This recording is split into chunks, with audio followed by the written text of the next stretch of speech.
Live from Dolphin Soccer Park on the campus of the College of Staten Island, CSI Sportsnet is proud to welcome you in to NCAA Division II men's soccer coverage exclusively on Flow College. Playing in their 2025 home opener, the College of Staten Island Dolphins host the Lions of Georgian University. Good afternoon, everyone. My name is Joe Foreman, joined on the call by Nicholas Bavona. And Nick, today we get our first look of this 2025 season at the men's soccer team and our third Sportsnet broadcast of the 2025 campaign. And much like women's soccer, this team looks very different from last year. Plenty of key players graduated following the 2024 season, and this team was also on the outside looking in when it came to the ECC postseason in 2024. Yeah, a lot of similarities in terms of the men's team and the women's team, Joe, in terms of production loss from last year. You look at last year's team compared to this year's team.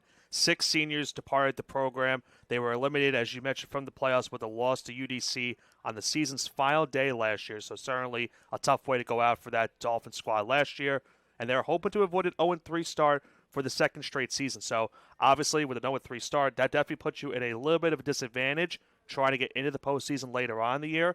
As of now, as we know, that these are non-conference games, so they are not necessarily going to hurt you right now, but you would like to at least get that win before conference play starts and at least get some momentum boost going into it.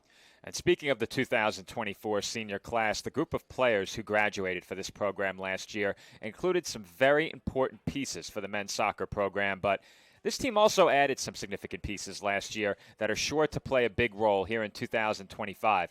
Tell us a bit more about some of those names and how this roster has changed entering the 2025 season. Well, as you look at last year's team and then this year's team, first, the league goal scorer, Miguel Espinoza, he has graduated, as well as four-year senior captain Brian Curlew and 4-year senior and second league goal scorer Brendan McGuire. Those all graduated. But if you look at the guys that are now on this team here today, Joe, you look at the freshmen Peterson, LaRose, and Korai Arslan for last season to this year. LaRose, 4 goals in 2024. Arslan with a goal in 2025. So they're going to be big factors today for this Dolphins squad trying to get their first win of the season and try to go to a first win of the year. And we saw in our last game with the women's side, they got their first win of the year. Can the Dolphins men's team now get their first win of the season as well? Today, the Dolphins and Lions meet for the second time in the history of these two programs, with the first matchup coming almost exactly 1 year ago. A bit later in the pregame, we will take a look back at last year's meeting between these two teams, but taking a look at the first 2 outings of 2025 for the CSI men's soccer team, what has stood out to you so far? Well, you look at what the Dolphins have done so far, just 1 goal this far on 25 shots. 14 of those shots are on goal, so the Dolphins are certainly getting that production so far in their first couple games. The team is generating shots on target, and they're putting more shots on goal than the opposition. 14-12 in shots on goal, but they're still being outscored 4-1 in those 2 matches. Many of the returners and the upperclassmen have played big minutes, but no returners so far have gotten in goal for the second straight season, and they're still looking for that lockdown goalkeeper. They have 4 goalkeepers on the roster. They're still searching for the stability inside of the net. And then only 4 corners in the 2 games so far, and they've conceded 9. So we talk about that in the women's game, how you don't want to concede those corners because it can lead to scoring opportunities for the other team. The Dolphins here today, I think that's something they're going to want to try to fix, Joe, and try to make sure they are the ones that are leading opposition in terms of corners. Dolphins take the pitch at Dolphin Soccer Park for the first time in the 2025 season against GCU coming up shortly. When we come back, we break down the highlights from CSI's first matchup with the Lions last season. More to come from our CSI Sportsnet pregame show on Flow College after this break.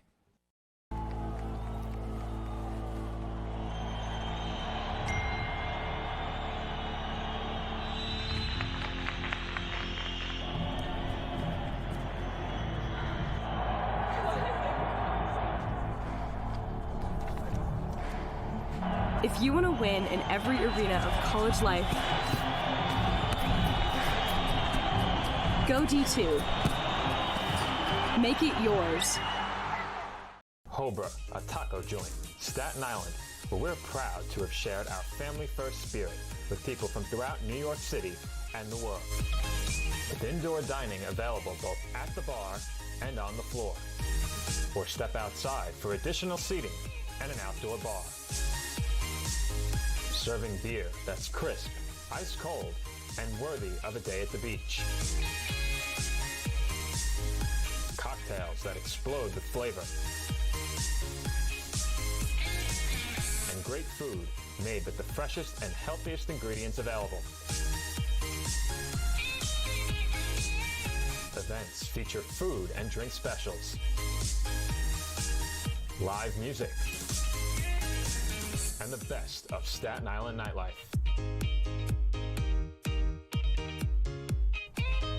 Your CSI Student ID saves you 10% on your dining order at Hobra. Visit us at 412 Forest Avenue, Staten Island.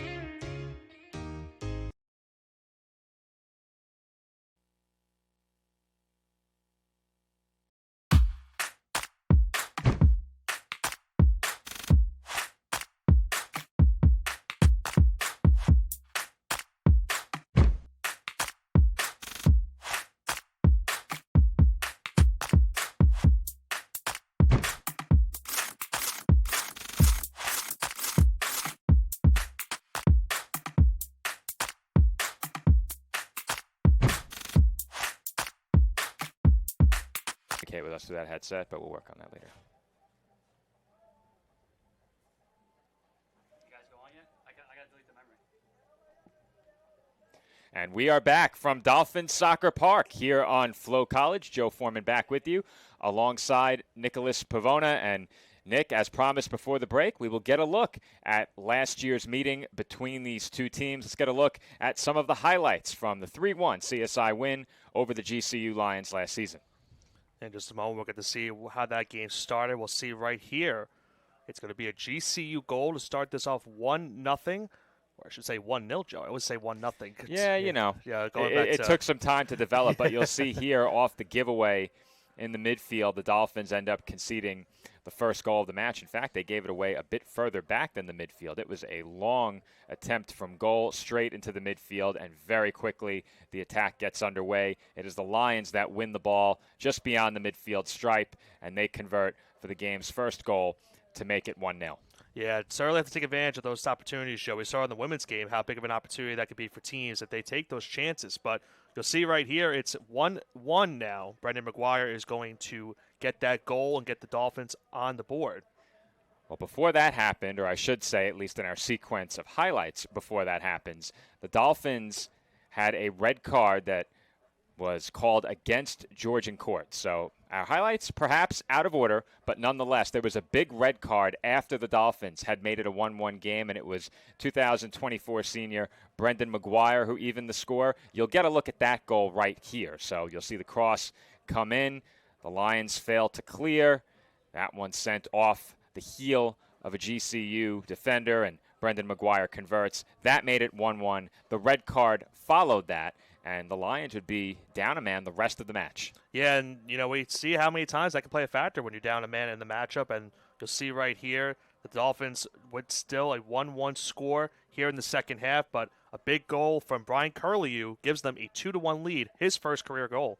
That would ultimately go down as the game-winning goal. Once again, the Dolphins with a man advantage, 11 against 10 when that goal was scored. That advantage remains here. It is a Dolphins free kick, and also converting on the first goal of his CSI career was Peterson LaRose. He drills one off the mitts of the goalkeeper and into the upper right corner to make it 3-1.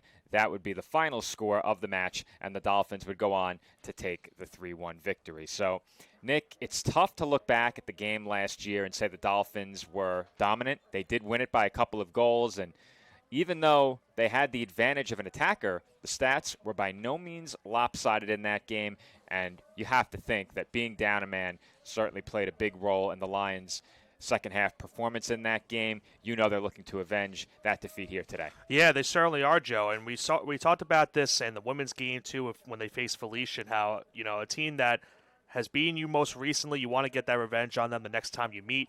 Felician did that last week against the Dolphins in that 1-0 victory. And now we'll see here today if this Georgian court team can get the victory after losing that game last year 3-1. Of course, being down a man definitely hurt them in that game. So, of course, they're going to look to avoid that here again today. But that could certainly play a factor. Losing that man advantage can hurt you in most of these games. But as you mentioned, this Georgia core team, despite losing that man advantage, still played their hearts out in that game and kept the Dolphins in a tight contest. Men's soccer takes the pitch at Dolphin Soccer Park for the first time in the 2025 season.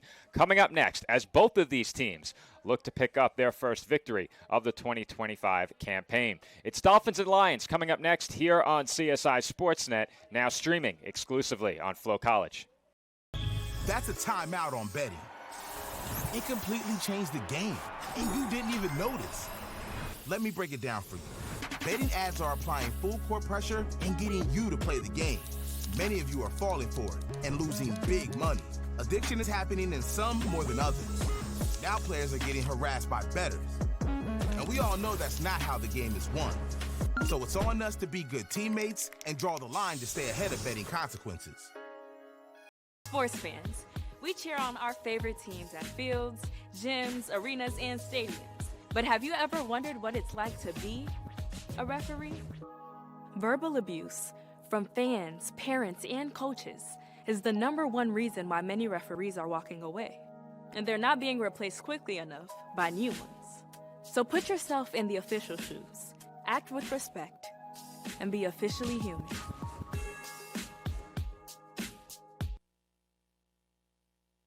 The Kettle Black on Staten Island, a top 5 wing joint in America by Food and Wine magazine.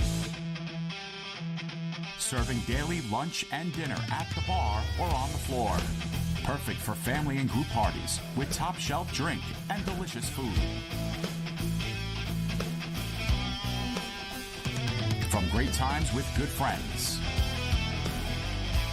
Live sports and watch parties. To Staten Island's hottest nightlife. The Kettle Black features live music and DJs weekly.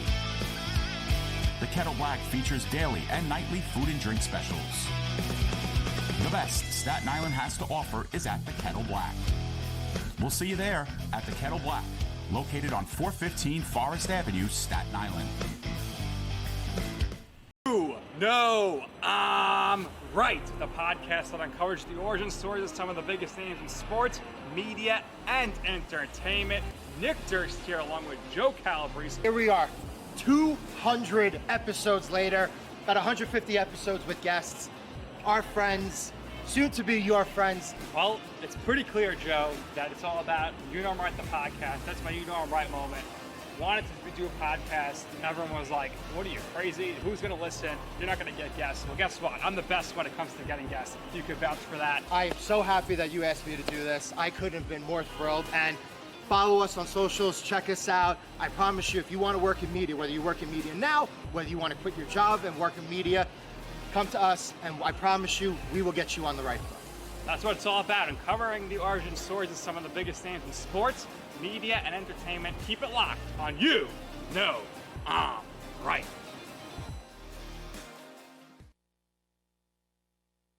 The NCAA sponsors 90 national championships each year, none of which could happen without officials. There is an urgent need for sports officials across the country, as they are retiring 4 times faster than they are coming in, leaving shortages at all levels of sport.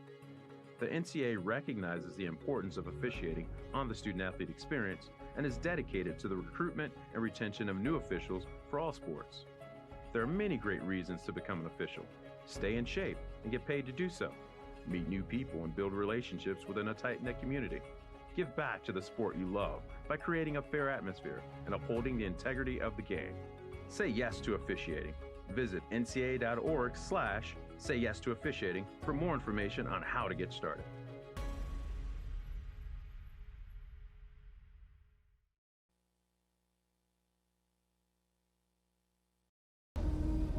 NCAA athletes don't just compete, they make history. Representing our nation with pride and excellence, they bring home the hardware. Our college campuses serve as training grounds for the next generation of stars. Catch tomorrow's Olympians and Paralympians on the NCAA Championship stage today.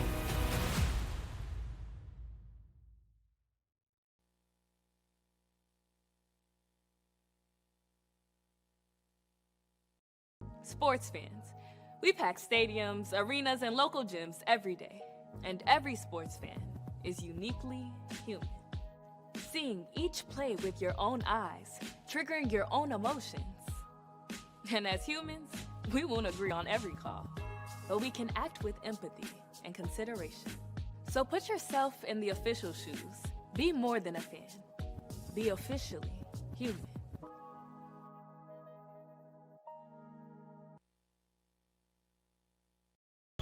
That's a timeout on betting. It completely changed the game, and you didn't even notice. Let me break it down for you. Betting ads are applying full court pressure and getting you to play the game. Many of you are falling for it and losing big money. Addiction is happening in some more than others. Now players are getting harassed by bettors. And we all know that's not how the game is won. So it's on us to be good teammates and draw the line to stay ahead of betting consequences.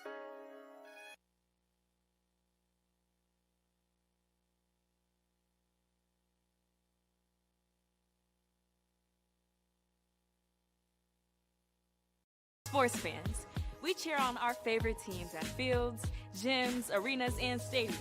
But have you ever wondered what it's like to be a referee? Verbal abuse from fans, parents, and coaches is the #1 reason why many referees are walking away. And they're not being replaced quickly enough by new ones. So put yourself in the official shoes, act with respect, and be officially human.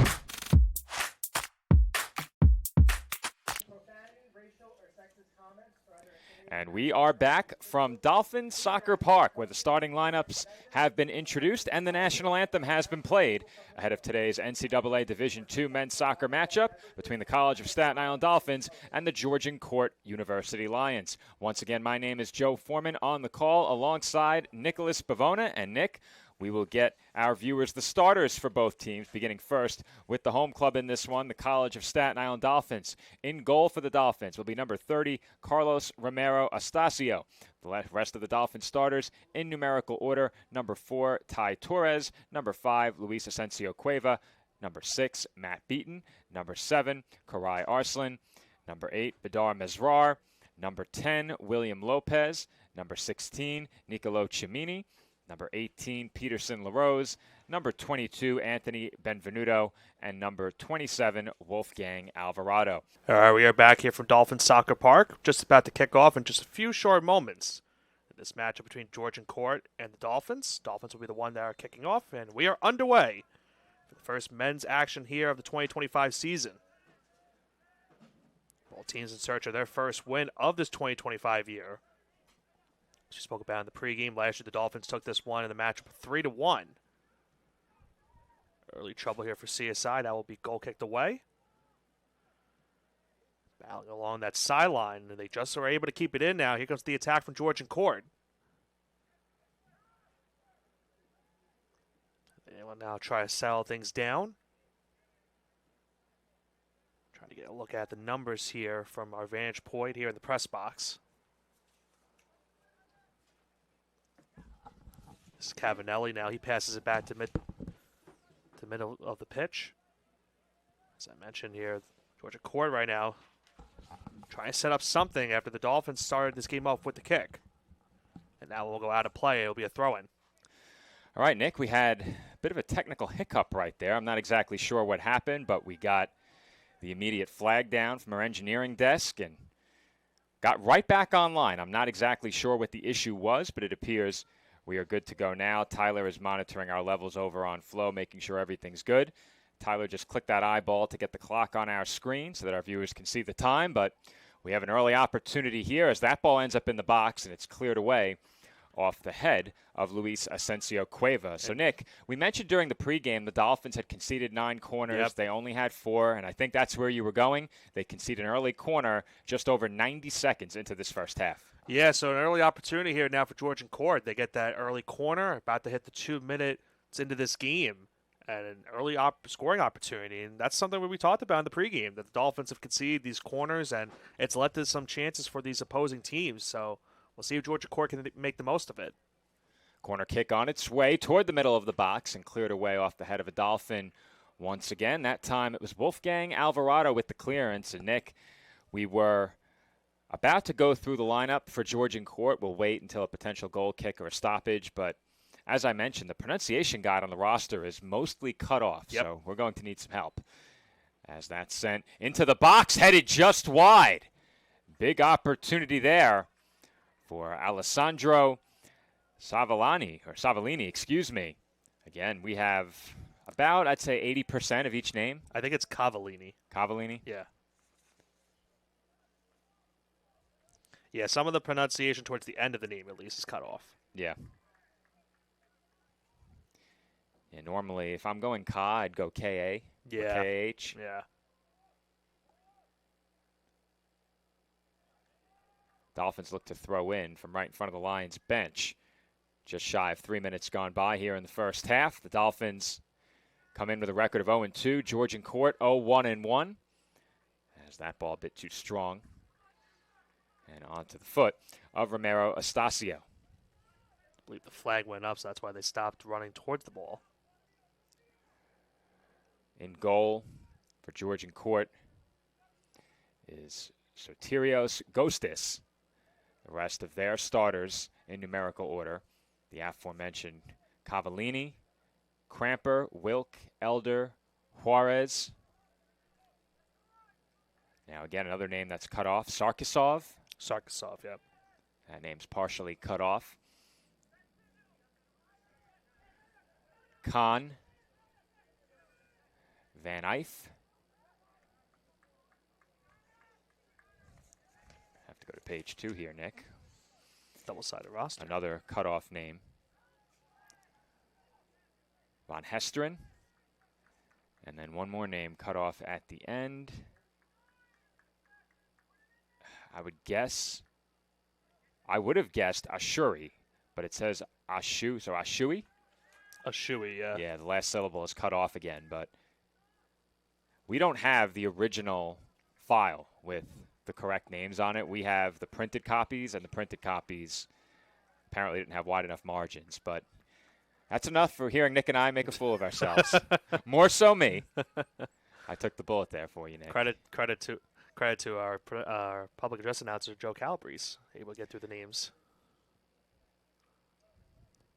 Well, certainly could be a struggle as someone, as you're well aware, someone that has been on public address before. You know, you want to get those names right because then you don't want to make a fool of yourself afterwards. Well, I always like to go through them as early as we can, but we didn't have the actual documents. We had the printouts. Probably should have handwritten them in before we got started, but we have our pre-broadcast test. We had some technical issues on the stats side of things, and we were getting our new engineer, Tyler Clark, up to speed. He knows what he's doing over there, but his first game on the new flow system, we got him up to speed. Happy he's here. I'm very happy he's here. I get a day off for myself. No more double duty for Nick. Nick's been doing 2 jobs every game, engineering and color commentary.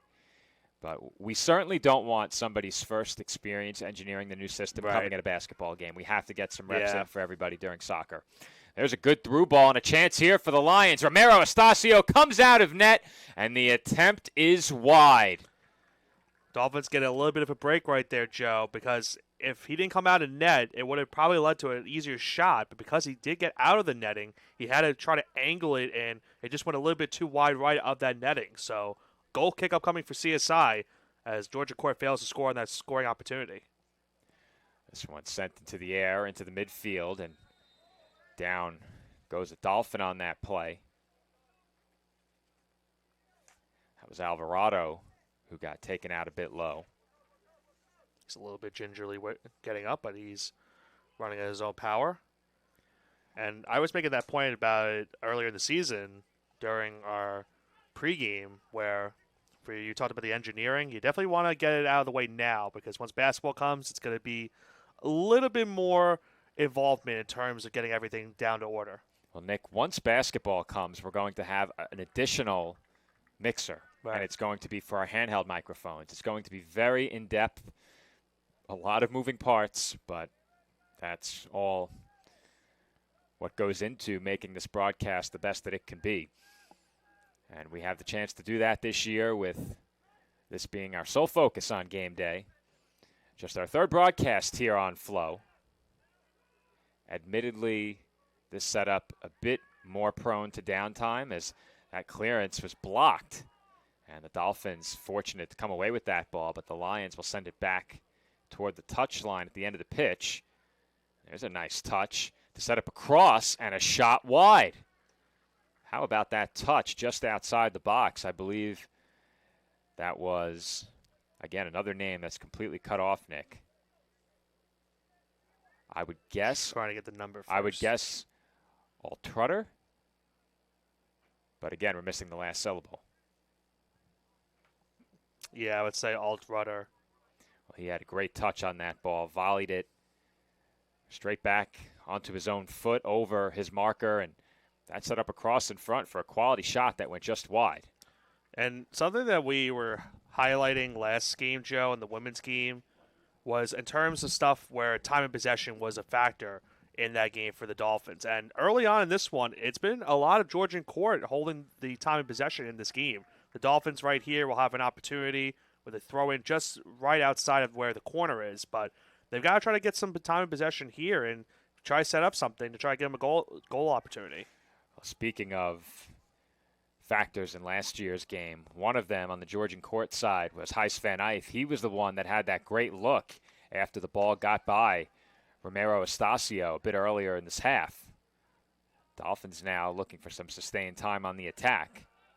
Mesrar facing some pressure. He circles all the way back to midfield. Good move right there as well, but it goes out. Couldn't keep it in. Mesrar transferred to CSI last season. This is his second season with the program. Of course, got an up close and personal look at him last year. Now a little bit of a higher point advantage for us this year. Well, for those tuning in for the first time here on Flow College, first of all, thanks for joining us as the Dolphins nearly had a chance there. Not a great attempt to send that ball onto the foot of a Lion from in goal. Collision there, and it will be Georgian court throw. But for those tuning in here on Flow College for the first time, thank you for joining us. We hope you'll tune in all season long across the full breadth of CSI athletics, including women's soccer. They return to the pitch here at Dolphin Soccer Park next weekend. But this is the first game in an all-new, renovated Dolphin Soccer Park for the men, as that ball will travel into the box, and Romero Estacio waits there for it. But first game on the renovated turf for the men, and it's a pretty light home schedule for them this year, Nick. I think it was something like 6 out of 14 or 6 out of 15. They did not have many home games this year, but last year they played their home games up the hill at the track and field complex. And in terms of our vantage point, I thought it was pretty cool to call the game from midfield along the sideline. Yeah. Not so cool to set up. Not so cool outside. Much cooler up here in the press box. Yeah, and you know, especially on days like this where it can be a little bit humid. It's not as bad today in terms of what we had our first game of the season for the women, but being up here in the press box with the air conditioning definitely does help. I appreciate the new upgrades to the air conditioning here in the press box. It's been, for you and I, Nick, a couple of years since we've been up here. Yep. Prior to the start of this season, we got our first look at the Dolphins in action here at the new facility, or at least the renovated facility, last week. As the Lions now move into the attacking third, chance here, but a strong touch off the foot of Elder, and the Dolphins do come away with it. Elder trying to work toward the center of the pitch, couldn't keep it on his foot. And now the Dolphins look to move through the midfield. That had to be a foul call, no? Yeah, I don't know how they didn't call that one. Yeah, Nick, I don't know how they didn't call that. Yeah, we usually like to, That's tough. Yeah. That's not a bias call whatsoever from us saying it. That's yeah, we have a good vantage point for that one. It occurred directly in our line of vision. We are on either side of midfield. Nick, you're probably right on the midfield stripe. literally right on. You're right on it, and I'm slightly to the left relative to our camera view. Yeah, this is also a different vantage point for me today compared to what we've had for the 2 women's games we've called. Yeah, without the monitor, we cannot see the full field from the press box without standing up, and the monitor is a great help to me on play-by-play. Sorry, Nick. That's okay. It's my monitor. It truly is. It is true. It is my personal monitor. Here's a chance Dolphins for the moving Dolphins. in here. Left-footed shot was blocked.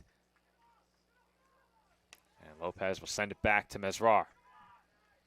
Good chance right there, but a good defensive play. Good passing there. Asensio Cueva tried to cross it in. And did the Lions avoid conceding the corner? They did not. They did not. Well, that was Asensio Cueva, not Mesrar, who had it on his foot from Lopez. And he tried to cross it, and then the Lions trying to keep that one in were not able to do so.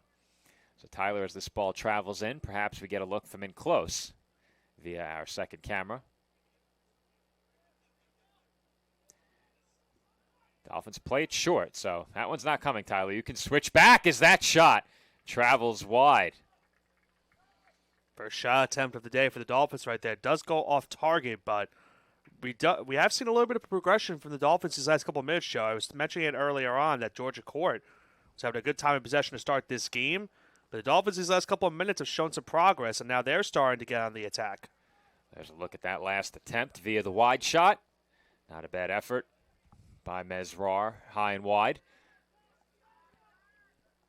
First shot of the game for CSI. Now the Lions moving quickly up the pitch into the attacking third. Elder working toward the center of the pitch again. Avoids Mesrar and plays it back.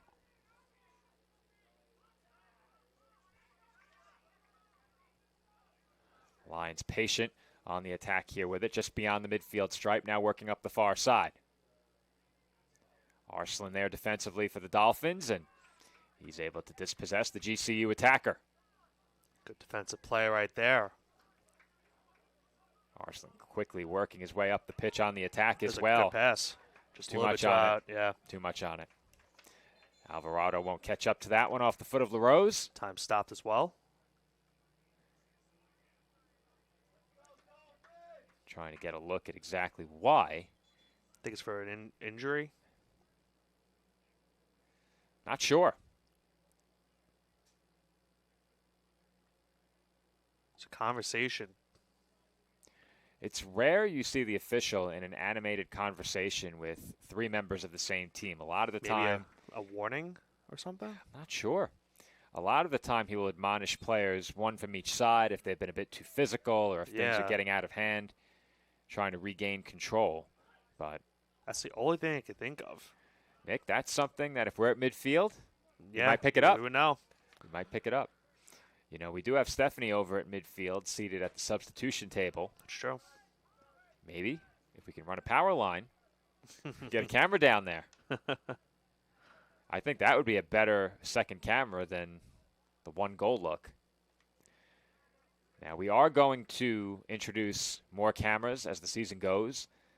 Right now, we're looking at what we have and trying to see what would work best alongside it. Ideally, you want the same camera. What I mean in terms of what would work best, cabling, transmitters, monitors.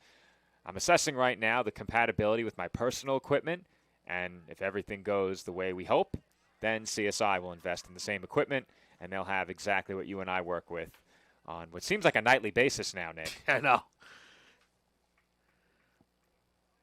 It's going to be a throw in here. It's going to be a different aspect next week. Out the whole week, so you got gonna have some different broadcast partners with you the next week or so. I think I'm about to be solo next Saturday, but we may have to reach out to Nick Durst.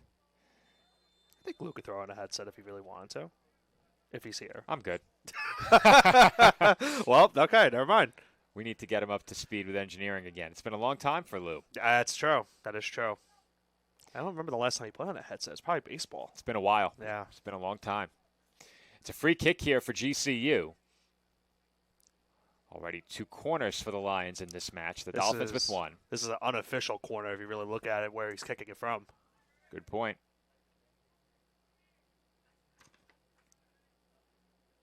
Dolphins set up a wall of 2 just outside of the box. The free kick on its way. Bending toward the near post. It's still loose. And the Dolphins clear it, albeit not very forcefully. The Lions now possess it again. Shot wide. Big opportunity there off the foot of Felix Cramper. It traveled just wide, and we remain scoreless. There were 2 chances on that possession right there, Joe. They had the first shot that was blocked by one of the Dolphins defenders, and then Cramper laying that one with his right foot, but it went just left of the goalpost. So once again, the Dolphins get a little bit of a sigh of relief right there as the game remains scoreless. Just not enough on the clearance, and the Dolphins nearly paid the price. As Raw up the near side for Asensio Cueva. There's a good sliding tackle by Cavallini, excuse me, Nick. I just can't help myself. Happens to the best of us. We had 2 rosters of what? 51 last night? Yeah. Covering high school football, and you could mistake this Georgian court soccer roster for a football roster. It is a very lengthy, very large roster. It's so lengthy that you need a staple. They have digits 0 through 75. That's not to say every digit is taken, but it's not often you see a roster with numbers extending beyond the 30s in soccer. Yeah. A couple of players on the pitch today. 46 we see. We have, I believe, 55 we also have out there as well. We were shocked when we got a copy of this roster about 2 hours ago and saw the sheer size of this GCU squad. There's a shot. Just a little bit high of the net. Just over 27 minutes to go here in the first half. And a goal kick coming up for the Dolphins. I believe that was LaRose, if I'm not mistaken, Joe, that took that last shot. It was, yes. And it came out of nowhere, Nick. I caught you off guard. It came out of nowhere. It didn't catch me off guard because all I saw was the ball travel over the frame.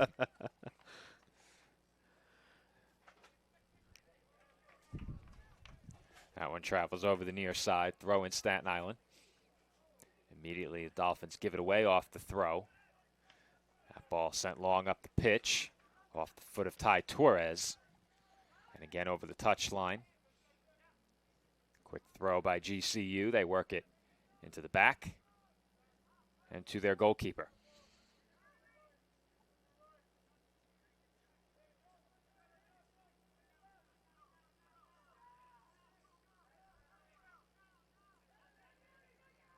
Ball in the midfield with GCU now. Cavallini up the pitch and just getting there ahead of a couple of Dolphins. It's a good slide tackle. Was Juarez. Yeah, he got there ahead of a couple of Dolphins and got a foot on it. But you said it, Nick, the good slide tackle dispossessed him of the ball, and it ends up all the way at the other end of the pitch. And it's not often you see the goalkeeper take the throw in. Yeah. Yeah, it was a good slide tackle, and then the clearance from the Dolphins right there, because it looked like, once again, Georgian Core was about to threaten with a shot. GCU on the move into the attacking third, but Torres right there to play the through ball. Lions regain possession back. Cavallini sends it over to the midfield logo, and now the Lions look to work up the opposite wing. Cramper with the cross, headed by Torres, shot, saved by Romero Estacio. And Elder had a look one-on-one with the Dolphins goalkeeper. He was in the right place at the right time, too, Joe. After the Dolphins had thought initially maybe they were going to clear it with the header, he was right there, and he was able to get that shot attempt. And thankfully for the Dolphins, a great save right in front of the net. Good positioning. Not much on that shot. Elder had about as good a look as you could ask for from a position wide of the post. It's not often you get that kind of space and that much time, because he had the ability to think about it a bit, and maybe that worked against him. It would have been one of those where the Dolphins would have not been okay with it, but it would have been their assist and they would have given up on that shot. Yeah, you hate to see one of your own redirected onto the foot of an attacker in that close. throw in for CSI. Just over 24 minutes to go here in half number one. And, Nick, it's been pretty action-packed first half so far. We've seen a lot of back-and-forth play. Both teams with their opportunities. And now the Lions hoping for another here. This one sent into the box. Good positioning by Asensio Cueva to head it away. Now Mesrar gets a piece, plays it with the body, and Alvarado moves into the midfield. Alvarado checking over his shoulder, gives it up to Asensio Cueva. Now Mesrar into the midfield, working toward the midfield stripe. He goes down, and GCU is whistled for the foul. You saw up close and personal last year, Joe, how big Mesrar was for this team, and he's been very active early on in this game.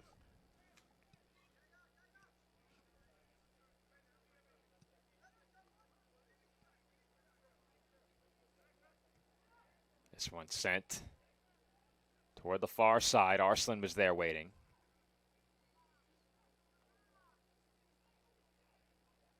LaRose now works toward the touch line, gains possession, crosses, and has it headed away. Mesrar played it with his head, and the Dolphins once again take possession in the attacking third. That was a good play nonetheless by LaRose there, Joe, to get the footing, just to at least get the opportunity. LaRose will try again, and that looked like a left-footed shot attempt, and we saw it in last year's game, Nick. He's capable from that area. Yeah, he's been laying down those shots to start off this game. That one just, again, a little bit left to high of the post. Couldn't tell initially if that was maybe a shot attempt or if he was trying to get the pass off because he did have one of his teammates on the other side. Here's another look at that strike by LaRose. Not a bad effort, but off target nonetheless, and GCU will work into the attacking third now. Cavallini dribbling aggressively toward the corner. Down he goes. And it will be a GCU free kick. Now, Nick, talk about what is effectively a corner. Yeah. Cavallini still down.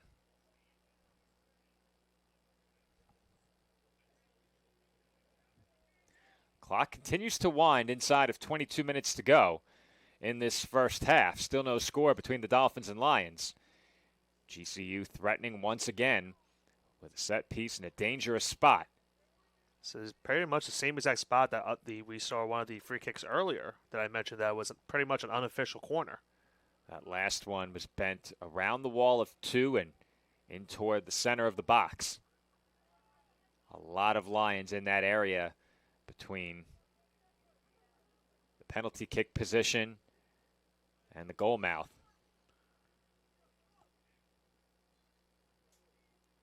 Here we go. Free kick, GCU, 21 minutes to go in the half, no score. That one through traffic and cleared away. Still high up there, though, Joe. I don't know how it got through all those bodies as that shot is not close off the foot of Juarez. Goal kick coming up for Staten Island. Yeah, that one was weird. It just floated up in the air, and it just came down, and it still was in pretty much in the box. And that was another big break for CSI. Juarez hit that one far left. Yeah, I couldn't believe that ball found the space to travel that far. Possession with GCU once again. And they will look to play it into the attacking third. That's a good ball. Redirected back onto the foot of Elder, but he's dispossessed. And here come the Dolphins. Alvarado for LaRose. LaRose up the far side. Arslan making his run down the wing. Moving in toward the box. Short pass for Benvenuto. Benvenuto, chance to cross. He does, but nobody home. Too much on that ball. He had an attacker in front there, but he sent it over the head of Cimini. And I like what Arslan did on that play, Joe. I don't know if you've noticed it. When he passed the ball, not only did he pass the ball, he pretty much effectively created a screen on that play that allowed that shot opportunity. Sure did, as we got to look at it right on cue, Nick. That was Lopez in the middle, not Cimini, on potentially the receiving end of that cross. That's up. Look out. And that one nearly bounced back onto the field. It does. How about that? Ron Riley can't ask for an easier job than that. The ball bounced right to him. I thought initially someone threw it down to him, but no, just went right towards him. Here he is. Karan worked with us at the stats desk a bit last year. It's a very big help last year for myself. Much needed assistance over there on Yes. stats during basketball. That won't be necessary anymore, Nick. Mm-hmm. Yeah, there's one thing I don't miss. Those basketball games can be very tough statting-wise. Just very high-paced. What did I say when we got here today, Nick? Doesn't it feel great to not be in charge? It's a great day not to be in charge, especially when you have another commitment immediately after this and have to depart as soon as the game is over before driving 3 hours. Could be a busy week for you. Very busy. But I will be at American International College when men's soccer visits on Wednesday. That game will be available audio only on CSI Sportsnet's YouTube channel. If I'm invited to join the broadcast on any 10 now, perhaps I make an on-air appearance there. Maybe. But we'll see what happens. I will be there. How about that play right there? And that play earns GCU some time on the attack. They're in the final third, but immediately they exit with that pass. Cavallini. They now work it across the back line. Wilk up the far side. Juarez toward goal, but that went over everybody. And we've seen some aggressive long strikes from both sides. And that last one, not close, but you get the sense that with more of those attempts, eventually we're going to see one that challenges one of these goalkeepers. Yeah, and I think eventually you're going to see those opportunities that I mentioned a lot, that it's going to get there for one of these teams. We've seen the Dolphins a couple times already have gotten some shots that have gone off target. The same could be said for Georgian Court. They've also gotten some shots that have just gone a little bit off target. So far in the game, one corner for CSI and the two for Georgian Court with just the one shot on net. Dolphins working quickly up the pitch. Alvarado wins possession and gets rid of it into the midfield. LaRose tracks it down. But I touched on it during the pregame, Nick, and we're on a very strict pregame timeline, so we don't always get everything we want in. We don't want to go and promise a 30-minute pregame and then can't deliver, so we settled on 15 for now. That could be extended a bit later in the year, especially indoors, but for now we're at 15 minutes. And one of the things we didn't get to that I touched on was even though the Dolphins won that game against GCU last year 3-1, it was by no means a dominant effort, number one. And statistically, if you didn't look at the final score and only looked at the stats, you might think that GCU got the better of that game in many ways as the Dolphins were unable to chase that ball down in the corner. But last year, despite a one-man disadvantage for much of that match, GCU outshot CSI 16-11. That's why I sometimes tell you to watch the tape and not look at the game boxes in terms of look at the stats, because you wouldn't think that would be the case. Shots on goal in that game favored GCU as well, 7-6. But they couldn't make up for the disadvantage as LaRose will try again, and it's saved. Saved just over the bar. And Ghostis challenged in a big way right there by the big right foot of Peterson LaRose. How impressive has he been so far in this game, Joe? A couple shots with his left foot. This one goes off the right foot, and you see it right there, just getting a piece of that will lead to a Dolphins corner upcoming.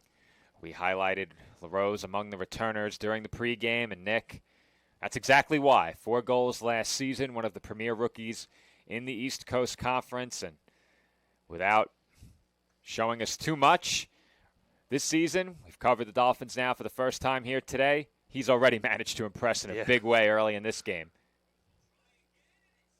We'll have another corner upcoming right here. And you mentioned it, after a sensational freshman year, coming back from his sophomore season, certainly one of the players that we, as we've already mentioned, highlighted in our pregame coverage, and he's showing it so far in this game. Advantage was played for the Dolphins as Mesrar shoots. That's easy save for Ghostis. Dolphins with a good sequence there. The LaRose shot, corner, drawing the foul immediately off of the corner plate short. And if that advantage lasts just a bit longer, maybe you get another opportunity.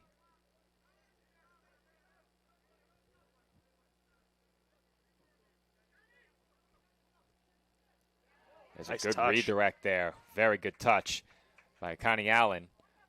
Asensio Cueva tried the cross toward Lopez, didn't get to him. But the Dolphins will throw. Under 14 minutes to play here in half number one. No score between GCU and Staten Island.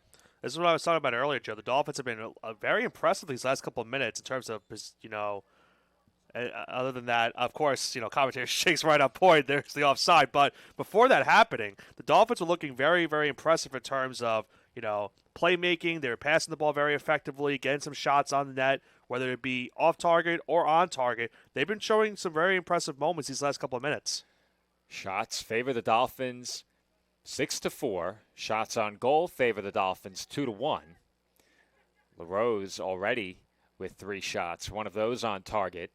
4 different Lions with a single shot. Also, Badar Mesrar with a couple of shots, one of those on goal. LaRose was able to gain possession for a moment, but the Lions have it again in the midfield. 12:40 to go in the first half as GCU enters the attacking third. Torres wanted to clear it. Down goes Juarez. Play continues.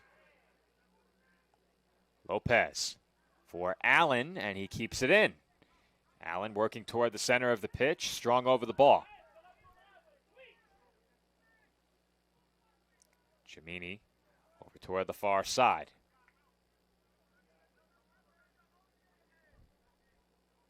Dolphins again work it back to the center of the pitch as Alvarado finds Mesrar.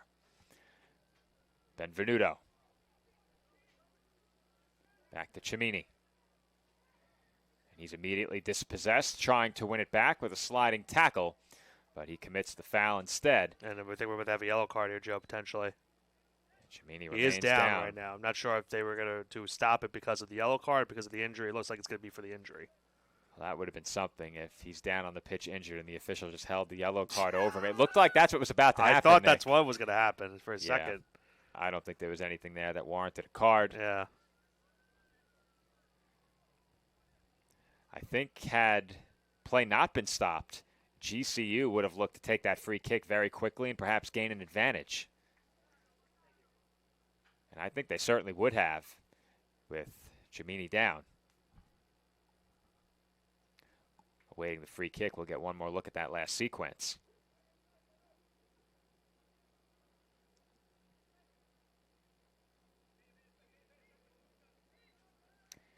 It looked like Cimini might have hit his shin on the GCU player there, but tough to make out numbers and tough to make out exactly what happened from this distance.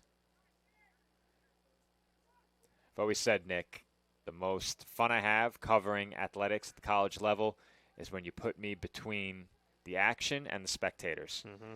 And while we have a tremendous press box here, great amenities, for us, this is rather far from the action relative to what we're used to.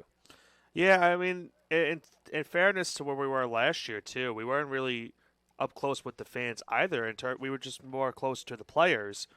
The fans, of course, being on the other side of that field, in the track field over there. But, yeah, it's a little bit different, of course, being up here. We're a little bit, obviously, now close to the fans this time around, but different aspect now, not being close to the players. GCU with it inside of 11 minutes to go here in the first half. They've really seemed to favor this near side wing as they've looked to develop things on the attack.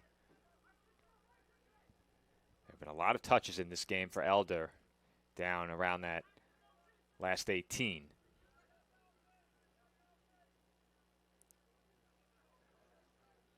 Again, possession with the GCU backs here. Dolphins not applying much pressure as we approach 10 minutes to go in the half. And now, trying to get his foot in there was Lopez. He continues to put the pressure on as GCU moves forward. Ball up the far side. Will it stay in play? Yes, it will. Chance to cross here. Big opportunity for GCU. And that is squandered with a cross a bit too strong. That one is kept in. Elder splits a pair of defenders. Elder got rid of it. Shot here, saved by Romero Estacio. That one was once again on the line from Cramper Joe. He started to take a shot earlier that went off target. This one definitely on target, and he put some velocity into that shot. But a good stop in the net keeps this game scoreless with 9:30 to go in this first half. Short, quick passes from GCU. The ability to squeeze through a couple of Dolphins ahead of it. And it generates a quality chance, perhaps the best of the game for either team. I'd probably say the shot from in close a bit earlier was the best look for either side. That was Elder from in close. But that one definitely from a position more in line with the center of the pitch. Pair of substitutions coming on for GCU with less than 9 minutes to go in the half.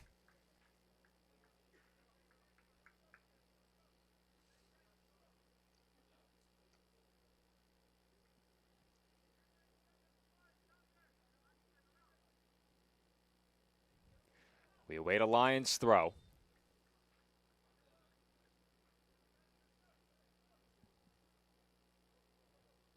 Sander Reining, one of the players that just entered the game.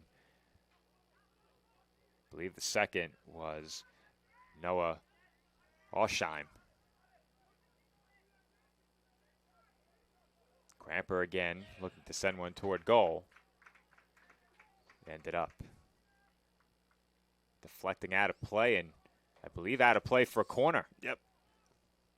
That's one area of the pitch, Nick, that without leaning forward a great deal, we cannot see. I'm relying completely on the monitor.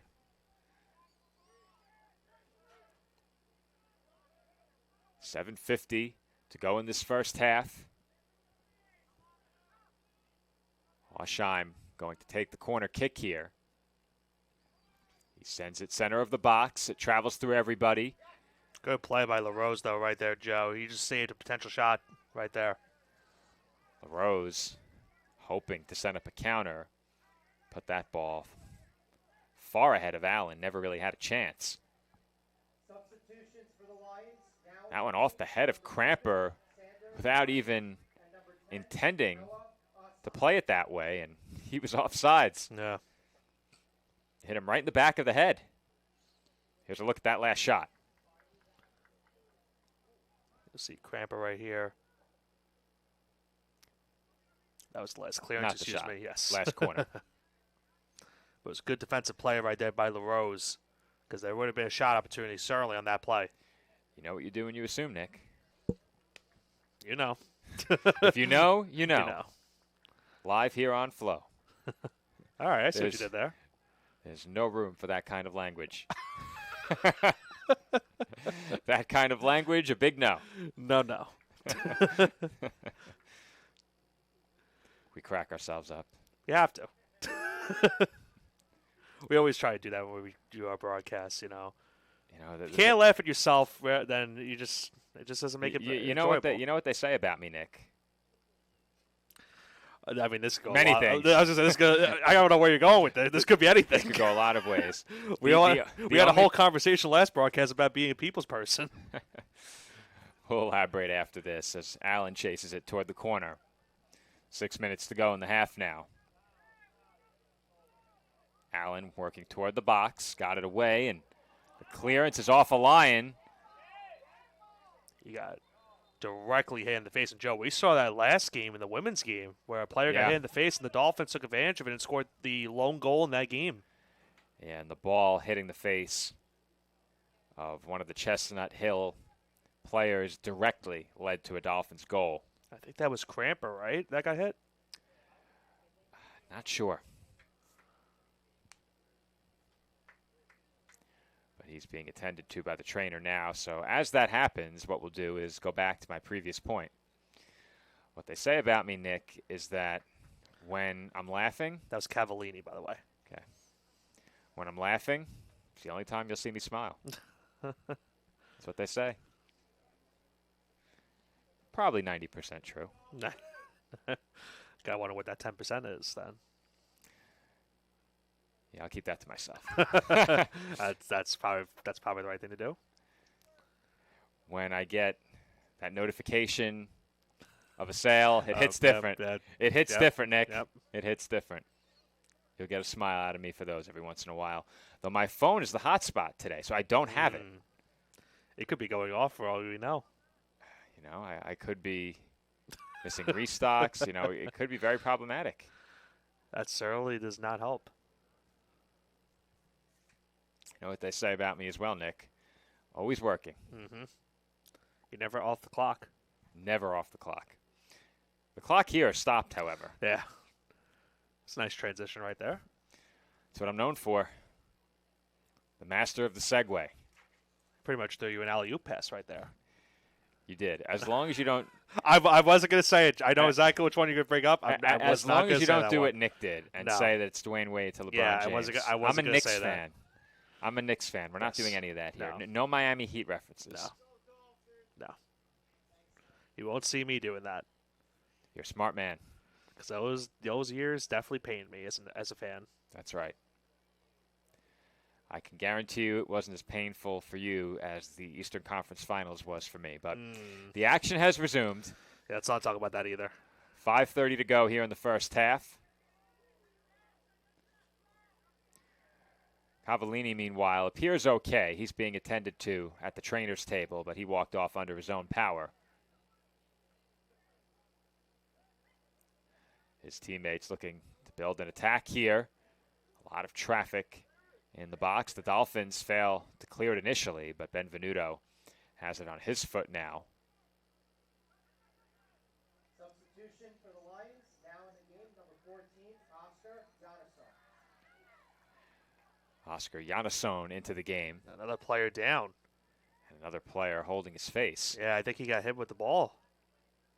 The Dolphins were trying to clear it, so I'm assuming that's what he might have got hit by the ball on that play, but yeah, it's certainly not something you want to see right there. String of tough luck here for GCU. Dig it up, which is a good sight to see. Yeah.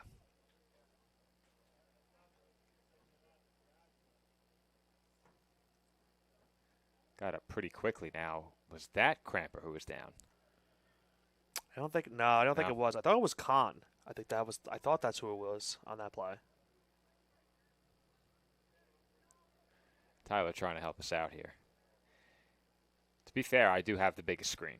You do. A couple of bad bounces for GCU, but in the midst of that, there was a foul called against the Dolphins, so a free kick for the Lions with inside of 5 minutes to go in the half. This one sent it to the box, headed toward goal and straight into the midst of Romero Estacio.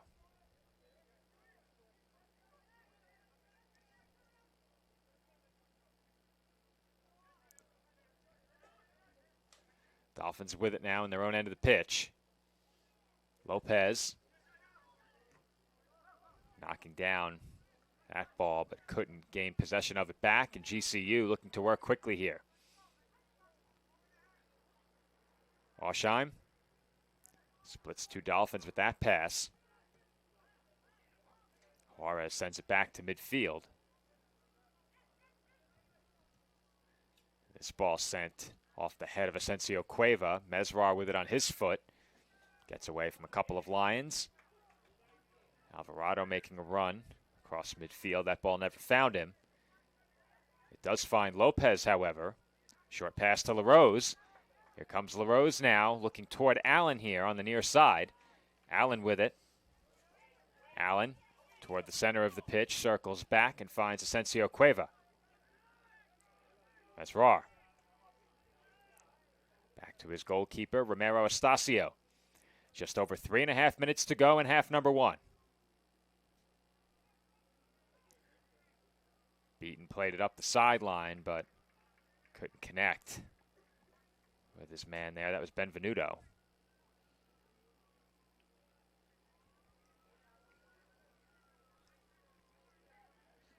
We We await a Lions throw, just over 3 minutes to play in the half. Cimini with it on his foot, short pass, Benvenuto, down he goes. Ball ends up in the Lions bench, and the Dolphins will throw. One thing I did forget about last year, obviously we were at a different, field, but I forgot the scoreboard sometimes will skip a couple seconds and we'll just stop. It looks like it's stopped, and then we'll go like 3 seconds off. Cimini, short pass, shot, saved! Lopez with a chance for a go-ahead goal in the closing minutes of the half, and the fans getting into that shot, rattling our camera in the bleachers. Let's see right here, Joe. Good pass set up. First pass initially was good. Second pass, great. And then leading to that perfect shot just was a great save behind the net. Ghostis reacting just in time to keep that one out. And the Dolphins will set up for a corner kick with just over 2 minutes to play in the half. It looks like they may want to play it short to LaRose. Instead, it's on goal and punched away. I think the only reason they didn't play close to LaRose was the two defenders right there. So, and LaRose thought they were too close. Yeah. He was asking the official to wave them back. Allen right back onto the foot of Mesrar. He's looking for some space, can't find any. And the Lions have it, but only for a short time. Just over 90 seconds to play in the first half, and Nick, this is when the women were able to strike for a goal earlier in the week. These final seconds in the half. And we're just inches away from doing the same thing. LaRose working toward midfield, finds Asensio Cueva. Allen looking for the quick turn. He was denied. That's a good defensive play by Wilk.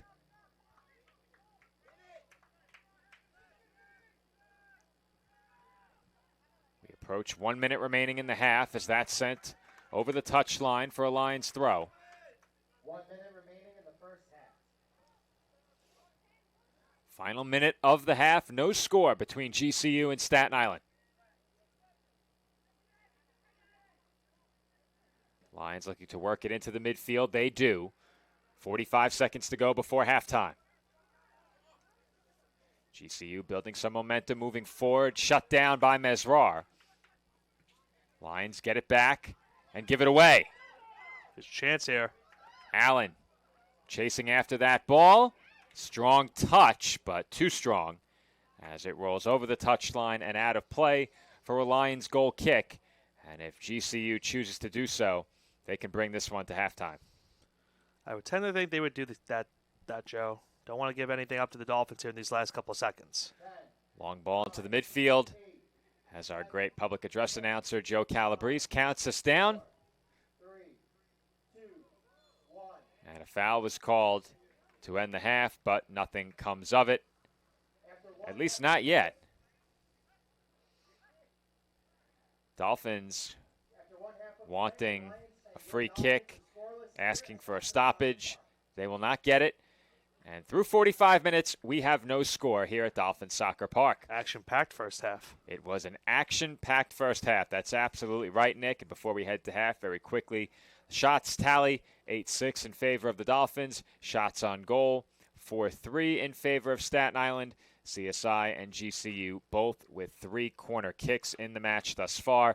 The Dolphins have committed 5 fouls, GCU 4. In terms of goalkeeping, 3 saves on the Staten Island side for Romero Astacio and 4 saves on the GCU side for Ghostis. So with that, we head to halftime. Once again, no score between GCU and Staten Island when we come back the second half from Dolphin Soccer Park.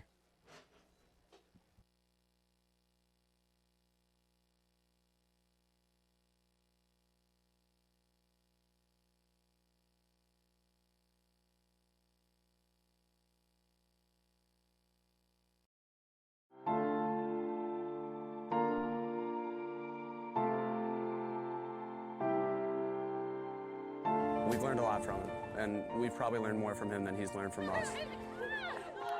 I think they're a real important part in my life. I can't describe it. It feels amazing.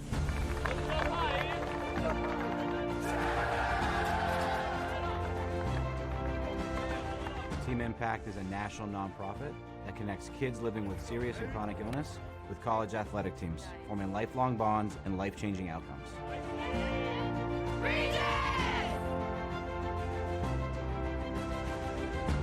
me a break it! Break it!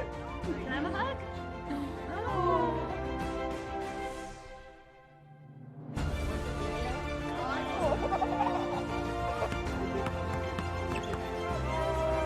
What's your favorite subject? Math.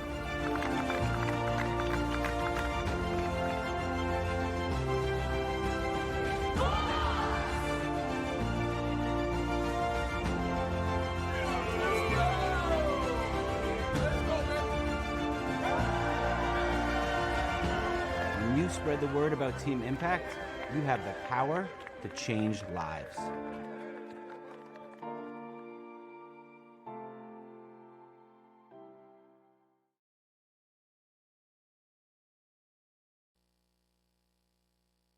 Campuses nationwide, the NCAA is making transformative changes for student athletes. While they pursue their biggest dreams, we're launching new initiatives to help them. Life-changing education opportunities are just the start. The NCAA is providing enhanced mental health services. We're guaranteeing scholarships and tuition and expanding access to healthcare. Visit ncaa.org/change to learn more. Team Impact, we pair kids who have been sidelined by serious illness and disability with college teams from across the country. What's up, big man? You good? It's more than a single-day meet and greet or photo opportunity. Our program places kids on a multi-year journey, becoming true members of a collegiate athletics team. We are Penn State. From signing day to game day. I can't describe it. It feels amazing. Team Impact. All in, all together.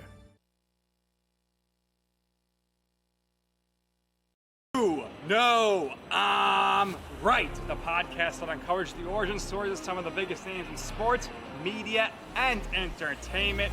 Nick Durst here along with Joe Calabrese. Here we are, 200 episodes later, about 150 episodes with guests, our friends, soon to be your friends. Well, it's pretty clear, Joe, that it's all about You Know I'm Right, the podcast. That's my You Know I'm Right moment. Wanted to do a podcast, and everyone was like, what are you, crazy? Who's going to listen? You're not going to get guests. Well, guess what? I'm the best when it comes to getting guests. You could vouch for that. I am so happy that you asked me to do this. I couldn't have been more thrilled. And follow us on socials, check us out. I promise you, if you want to work in media, whether you work in media now, whether you want to quit your job and work in media, come to us, and I promise you, we will get you on the right foot. That's what it's all about, uncovering the origin stories of some of the biggest names in sports, media, and entertainment. Keep it locked on You Know I'm Right.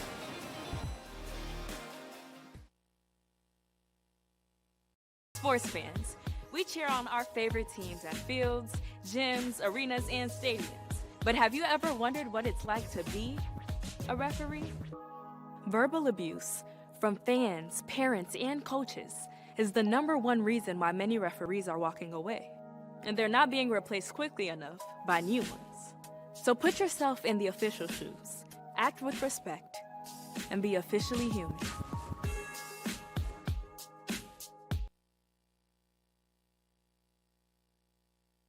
Sports fans, we pack stadiums, arenas, and local gyms every day. And every sports fan is uniquely human. Seeing each play with your own eyes, triggering your own emotions. And as humans, we won't agree on every call, but we can act with empathy and consideration. So put yourself in the official shoes. Be more than a fan. Be officially human.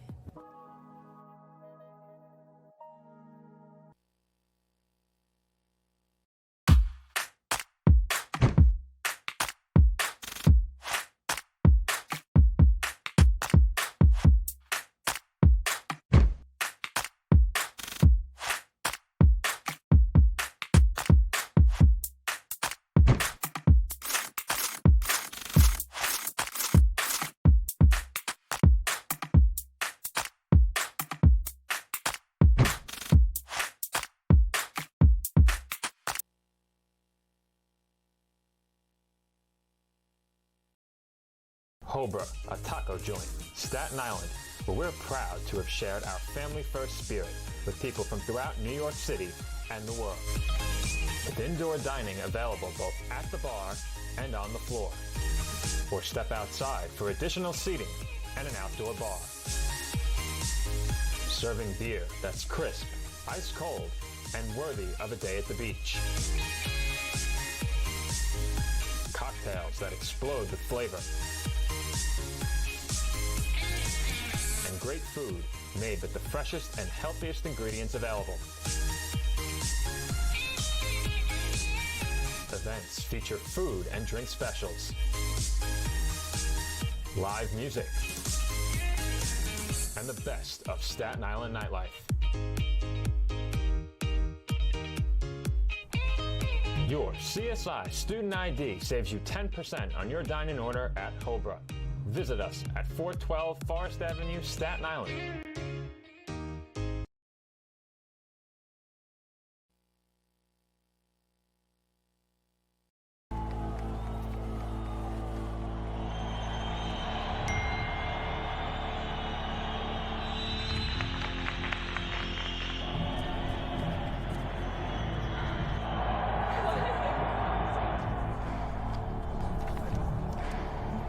If you want to win in every arena of college life,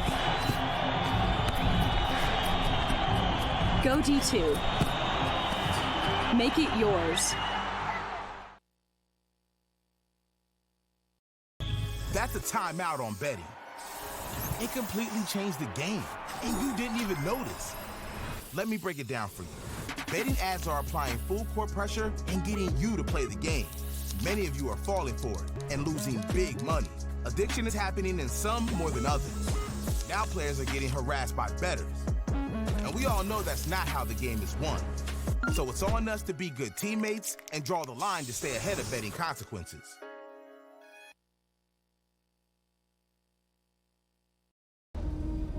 NCAA athletes don't just compete, they make history. Representing our nation with pride and excellence, they bring home the hardware. Our college campuses serve as training grounds for the next generation of stars. Catch tomorrow's Olympians and Paralympians on the NCAA Championship stage today.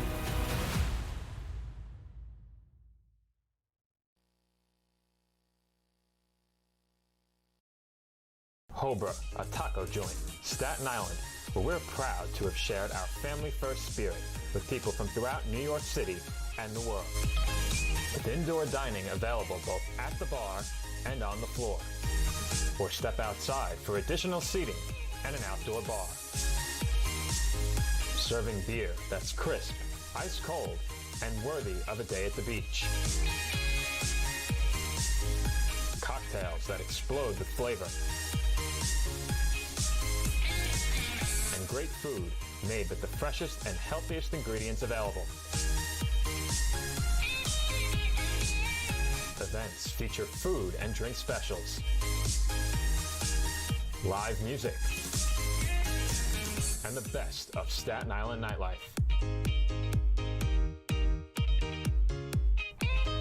Your CSI Student ID saves you 10% on your dine-in order at Cobra.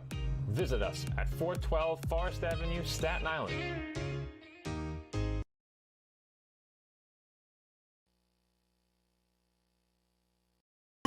No, I'm right. The podcast that uncovers the origin stories of some of the biggest names in sports, media, and entertainment.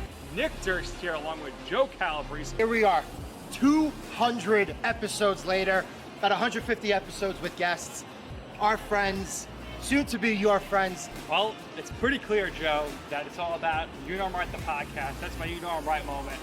Wanted to do a podcast, and everyone was like, what are you, crazy? Who's going to listen? You're not going to get guests. Well, guess what? I'm the best when it comes to getting guests. You could vouch for that. I am so happy that you asked me to do this. I couldn't have been more thrilled. And follow us on socials, check us out. I promise you, if you want to work in media, whether you work in media now, whether you want to quit your job and work in media, come to us, and I promise you, we will get you on the right foot. That's what it's all about, uncovering the origin stories of some of the biggest names in sports, media, and entertainment. Keep it locked on You Know I'm right.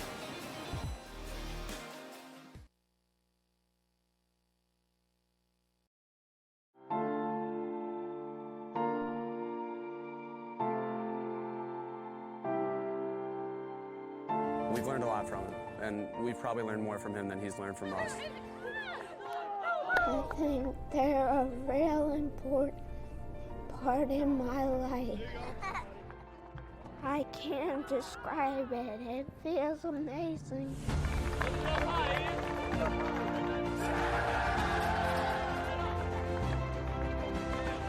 Team Impact is a national nonprofit that connects kids living with serious and chronic illness with college athletic teams, forming lifelong bonds and life-changing outcomes.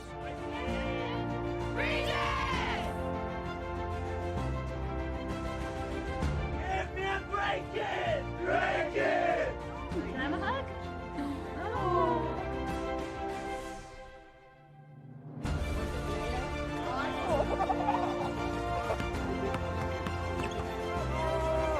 What's your favorite subject? Math.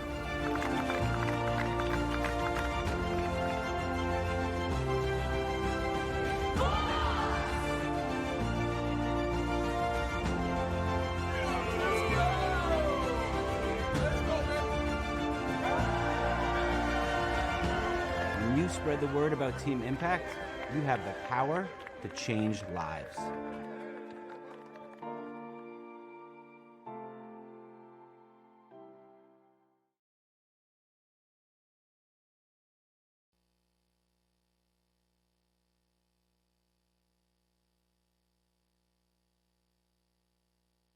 Campuses nationwide, the NCAA is making transformative changes for student athletes.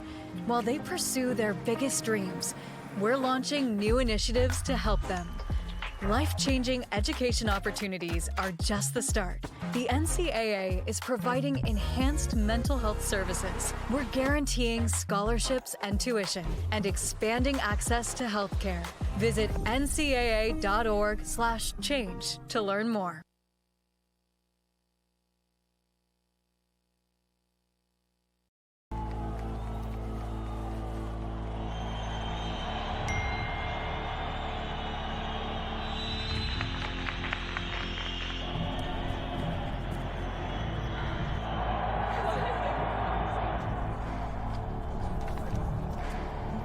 If you want to win in every arena of college life, go D2. Make it yours.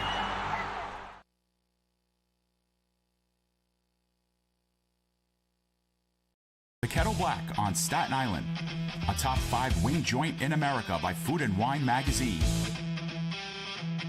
Serving daily lunch and dinner at the bar or on the floor. Perfect for family and group parties with top shelf drink and delicious food. From great times with good friends, live sports and watch parties, to Staten Island's hottest nightlife. The Kettle Black features live music and DJs weekly. The Kettle Black features daily and nightly food and drink specials. The best Staten Island has to offer is at the Kettle Black. We'll see you there at the Kettle Black, located on 415 Forest Avenue, Staten Island.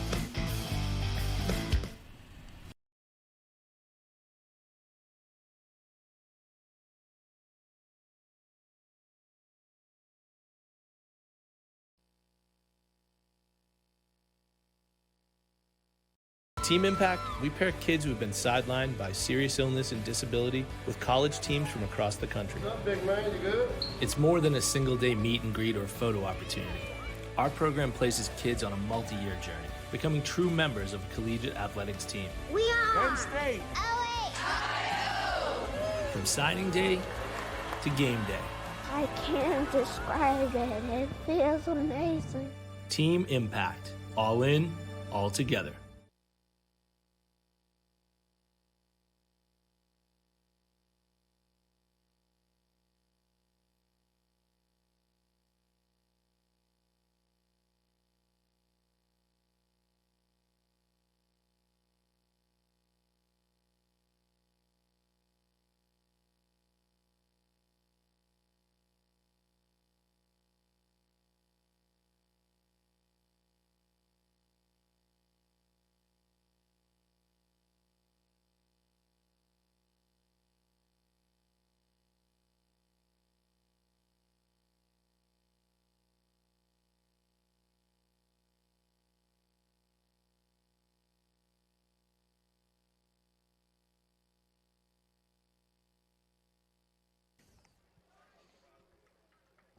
And we are back from Dolphins Soccer Park, where the second half is about to get underway between the College of Staten Island Dolphins and the Georgian Court University Lions. No score between the Dolphins and Lions in this non-conference matchup. It is the home opener for CSI Dolphins men's soccer, their first game at the newly renovated Dolphins Soccer Park. Once again, this is Joe Foreman alongside Nicholas Bavona on the call. And Nick, it was an action-packed first half. Oh. A lot of good chances for each of these two teams. The shot tally up there, combined 14 shots, 8 for the Dolphins, 6 for the Lions. 7 of the shots on goal between the two teams, 4 for the Dolphins and 3 for GCU. So definitely scoring chances, and not to mention there were shots that, though they were not on goal, they were high-quality chances, some from in close, and we saw more than one long strike off the foot of players from both teams. Yeah, I think Action Pack might not do enough service, Joe. Just so much intensity from these two teams here in this lone first half. And now coming to the second half, we'll see if they can keep that intensity going here in the second half. As you mentioned, the 4 shots on goal for the Dolphins, 3 for Georgian Court, and both sides have 3 corners. But as you also mentioned, a lot more shots that weren't on target but still were threatening chances. The Lions possess it first to begin half number 2. And very quickly, they have something developing in the attacking third. Chance for a cross here. That ball sent back just a bit toward goal, and it bounces into the arms of Romero Estacio. He got caught halfway between playing that on the fly and playing it off the bounce, and eventually he does secure it. How about that? Just 30 seconds in already, a scoring chance right there for Georgian Court. Not wasting any time. The Lions, I would say, probably got the better of time on attack in that first half. I don't think it was a huge advantage, but they definitely had a bit of an advantage in terms of possession time and time on attack. However, it is the Dolphins that generated more shot opportunities and arguably more quality chances. And with that being said, I think Georgian Court had the best chance from in close off the foot of Leo Elder. And I might counter that with the shot attempt that we saw from LaRose, where he hit it off his right foot, and it was just tipped over that crossbar by the goalkeeper. Yeah, I think those for sure were the best opportunities for each side. As GCU sends that one in the air, it lands right along the touchline and will roll out of play for a Staten Island goal kick. But I think if you're both of these teams, you have to be pretty pleased with the first half overall. Did a lot of things well. There were not any of those really bad giveaways that can instantly put you behind and perhaps cost you a match like this one, where it's clear goals are going to be at a premium. Both goalkeepers also played really well. So I think when you have the man in net playing at a high level, it gives you a bit more margin for error as a team. And we saw these goalkeepers make some big-time saves in that first half. And what did we talk about in the pregame, Joe, is there's going to be a yellow card issued right here. The Dolphins were looking for that stability in the net, and they've gotten a good start so far in this game. Yeah, as we mentioned during the pregame, the Dolphins, for the second straight year, do not have a returning goalkeeper on the roster. They had 2 goalkeepers on the roster to begin the season last year, 4 on the roster this year. And last year, both of the 2 goalkeepers were newcomers, and this year all 4 newcomers. So, as you said, Nick, a good way to describe it, the Dolphins are looking for some stability in net, and they had that for a couple of years with Amari Thompson, now 2 years removed from being on this team. But he was a player that was a former Defensive Player of the Week and was among the premier underclassmen in goal in the East Coast Conference. Dolphins nearly gave that ball away, and Arsheim giving chase might be able to get to it. Asensio Cueva gets there first and plays it back to his keeper. Dolphins working up the far side, and they will have a throw in here. That last yellow card issued to Cramper, so we've seen him take a couple of big shots in this game, Joe. One more yellow card for him, and he's done. We mentioned it during the pregame as we got a look at some of the highlights from last year's matchup, but GCU played much of the match last year man down. A red card assessed after they had taken a 1-0 lead. And from there, the Dolphins scored the final 3 goals. That's the lone meeting between these two teams. And even though it's a non-conference match, as GCU may have something brewing here in the corner, but this ball played toward the middle and the Dolphins break it up. Though this is a non-conference match for a pair of teams both seeking their first win, you know it means maybe a bit more than the typical non-conference matchup. GCU again threatening. Not getting a shot off yet. Play now moving toward the corner. Alvarado challenging defensively. A chance for a left-footed shot and unable to get all of it was Reining. Yeah, he tried to get that shot off, but with the defender on him, he maybe got a piece of it, so now a more threatening shot right there.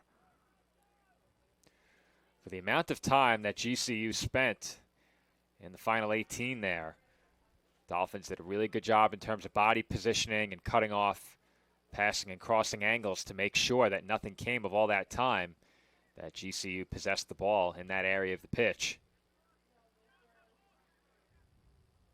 Dolphins will throw again here as we approach 40 minutes to go in the second half. This ball sent in the air. Volleyed again by Benvenuto and headed by Alvarado. LaRose couldn't weave his way through a challenge, and good job there by Janusson with the ball. Possession stays with GCU as they work up the far side. That one volleyed in the air. It bounces along the touchline and out of play for a Dolphins throw. CSI substitution here as Karai Arslan will check in.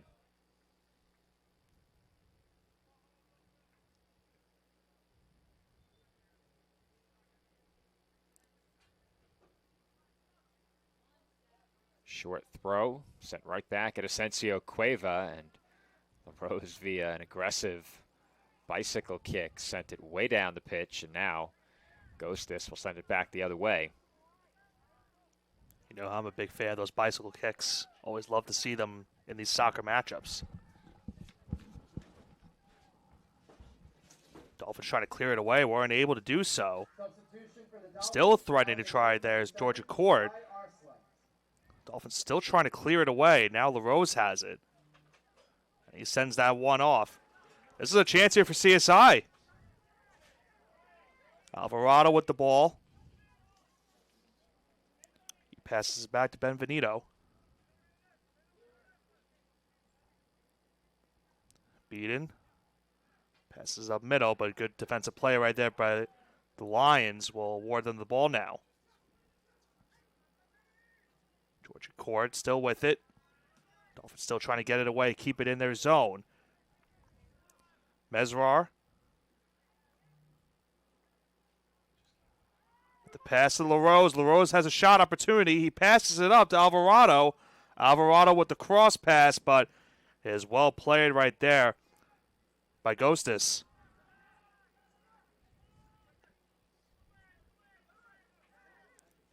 Losing the ball right there. Now Alvarado has it, but a late whistle was called. And a yellow card has been issued. So Cimini is called for a yellow card right there. Another early match booking here in the second half, Joe. Yeah, Nick, we had an issue in our production truck software there. I'm not exactly sure what caused it, but for about 30 seconds to a minute there, our video would not transmit. We had it in the preview screens. We did not have it in our output. So I'm not sure what happened there, but it seemed to fix itself, and we are back. Putting Tyler on the tip of his toes right now with all this stuff happening. They've had Tyler on his heels today. This technical setup we have going on here, but for the first two games, beyond kickoff, we had no issues whatsoever. Right. And our internet up here is as good as it can possibly be. You can't do much better than 860 upload speed. That is upload, not download, for those of you who are tech savvy. Here we go again. Yeah, I think the download was close to 950. So they have gigabit internet. up here in the press box when you're wired in. You have any other technical terms that we could bring our listeners at home to think about? CSI Dolphins Soccer, now streaming on Flow College in 1080p at 60 FPS. There we go. For the technically illiterate, that's frames per second. Throw in GCU here, played quickly by the Lions back toward the sideline. Is that really the terminology we want to use for that? What do you mean? I don't know. Technically illiterate? Yeah. That's the best way to describe it What if you about don't know what FPS is. What about not tech savvy? I use savvy already. I didn't hear you say that. I'm a pro at colorful vocabulary. As I say, you're a pro or a connoisseur of that? Sure. See, now you're just making my point for me. Who would have thought to describe me as a connoisseur of vocabulary other than you? I can think of one guy. All right, we have to talk about it now, Nick. Yeah. And you know where I'm going. Yeah. You know where I'm going. Yeah. All right, so with the Dolphins possessing the ball in their own end of the pitch, very quickly, I want to bring up the last CSI GCU broadcast that we aired here on Sportsnet. However, that may have to wait. Here come the Dolphins.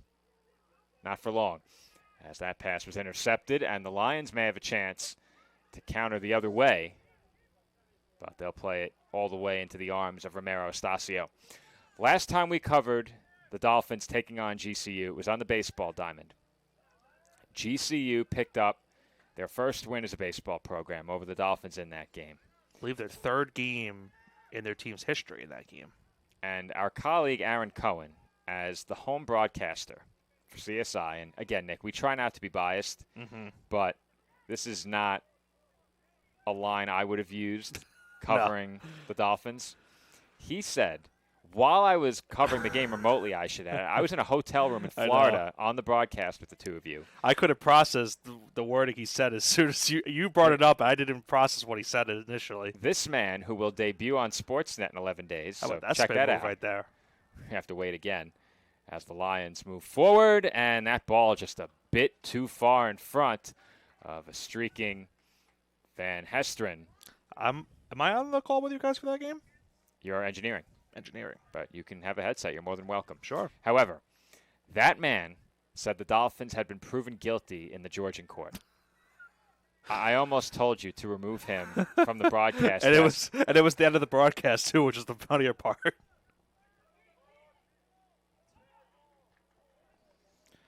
we having an issue right now, Joe, with our cameras? It looks that way. There we go. Okay.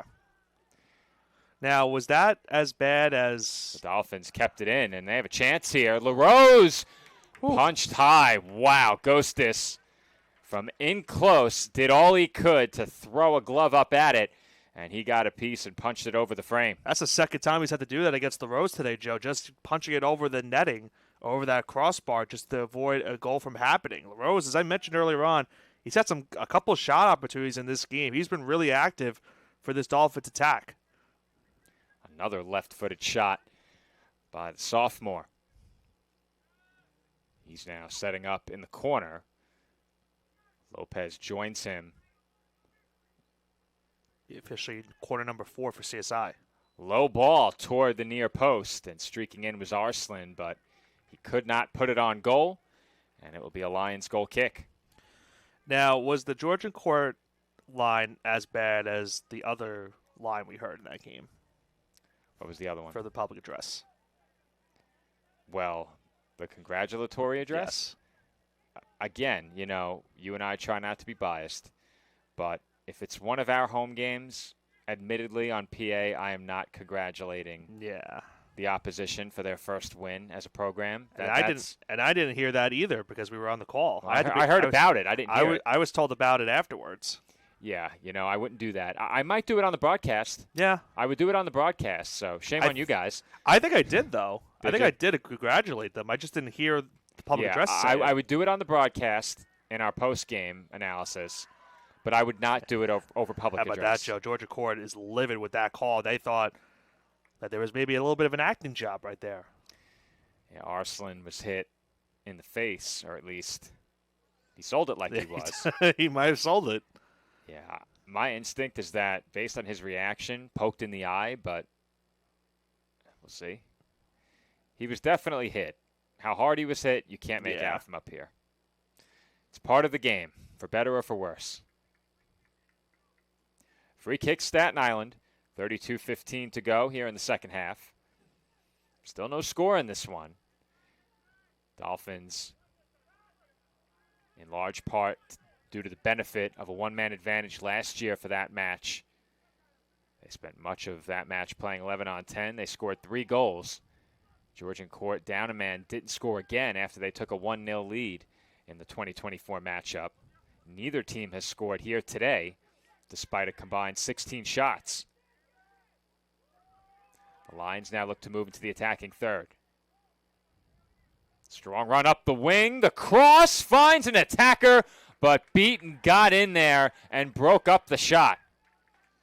Yeah, he just did at the last moment, Joe. How about the passing right there from Georgian Court to get that over towards the net? Very good passing from the middle of the pitch all the way towards the box, and at the very last second, he just got a foot on it to prevent a shot from happening. It looked like perhaps the Dolphins weren't going to allow any shot there. The markers right with their attackers making their runs up the pitch, but a great ball allowed for the short cross. And Beaton in the right place at the right time to slow the shot down. Romero Estacio there to make sure it didn't go any further. Players jockeying for possession. It goes to the Dolphins. They'll switch play toward the far side. Asensio Cueva looking up the pitch. Short pass to Torres. Right back to Asensio Cueva. Arslan working toward the center of the pitch and sends it right through Mesrar. Chance again here for GCU, but that ball too strong. Van Eyck had a lane there.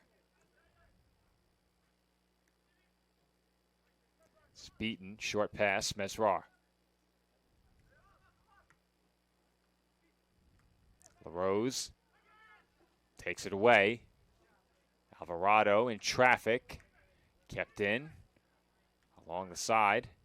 That was a good job there by Sanchez to keep that ball from traveling over the touchline, and he earns GCU the possession. Strong challenge by Mesrar, but possession remains with the Lions. Sliding tackle Alvarado. Great play by Alvarado right there. And once again, going with the slide. 2 very good, clean sliding and he gets the tackles. free kick. And they had the advantage to play, Nick. Great play all around by Alvarado right there, Joe. Well done there. Anytime you have to, especially with your first name being Wolfgang, I mean, always got to show out. I know our administrative staff loved that name when they saw it on the official roster, but I think the bench is going to love that work he put in right there. Alvarado, a junior midfielder from Las Vegas, Nevada. Good old Sin City. Well, definitely not good by my estimation. You know, Nick, you and I and our audience, if they've listened, they know that we're big WWE fans. Look out. Oh, my goodness, that was dangerous. Wow. Beaton took a big chance right there. That went straight through the legs of Hesterin. Dangerous. But if our audience has been watching for any extended time, they know that you and I are big WWE fans. I really wanted to see John Cena's final WrestleMania match. Not badly enough. How about this Van chance? Eyck dribbling and had it knocked away. Another strong sliding tackle. This time Beaton involved again. Yeah, Van Eyck had a great opportunity right there, but these last couple of minutes he's been down the pitch looking for that shot, had a chance there, but Beaton, as you mentioned, just played good defense to prevent him from having a good shot on net. I wanted to see the match, Nick, but not badly enough to go to Vegas for it. Yeah. And I'm a Raiders fan. Mm-hmm. Unfortunately. Though we are 1-0. Hey, you want to know, yeah. We're unbeaten so Hey, far. You could be a Giants fan right now. Can we play the Patriots every week? Maybe the Dolphins this week, or who else? Got a big game on Monday night. Carolina? You might want to play the Giants, too. Yeah. I think they do play each other this year, They I believe. do in Vegas. Yeah. They do. Here come the Dolphins now looking to cross, but no opening there, and CSI will throw in. I'll be at MetLife Stadium again tomorrow for the Jets game. You're on multiple game day crews, Nick. Yeah. I can think of at least 3. I can too. Dolphins, Jets, and PDF. Yep. That one headed away by GCU. Dolphins applying pressure here. Cimini has it. His shot on goal, but he was whistled for a foul. Can't believe it. And immediately GCU gets play restarted inside of 27 minutes to go. And keep in mind, he's the one that got the yellow card, too, earlier in this half, Joe. So got to be a little bit careful. Don't want to get that second one. It's a good point, Nick. We saw that effectively, I think in my estimation, last year's game was decided by the red card. I think the way that game was shaping up, the Dolphins took full advantage of the red and went on to win decisively. But GCU early in that game was playing well, and they just couldn't do the same things with a one-man disadvantage. Unsurprising there, but the Dolphins, to their credit, doing what they were supposed to up a man and coming away with a win. Come from behind win at that. Lions into the attacking third Look here, out. and perhaps another card. Yeah, I think it's going to be. Yeah, Arslan certainly pushed. And sometimes as a defender you feel like you have to, or perhaps even more so if you're a midfielder who's now been pressed into a defensive position. And we'll see how much need there was here on the replay. It looked like he had help from Asensio Cueva. I'm not sure he needed to. I thought Asensio Cueva was the one initially that got the call. Was it? I thought, well, no, I'm saying initially it was to Arslan, but I thought Okay. initially when the play happened, I thought it was Asensio Cueva that was going to get it. Well, that awards the Lions a free kick. I believe this is Osheim taking it. Since he's come in, he's taken the corners.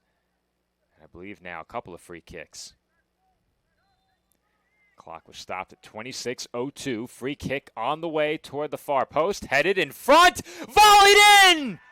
And GCU has taken the lead, but I believe the flag went up for offsides. Did it? They're still No. celebrating, Joe. That's a goal. They pointed toward the sideline, Yeah. and the celebration was halted. However, it is a go-ahead goal for the Lions as they go in front 1-0. I believe that was a Shuey on that play, Joe, that got the goal as well.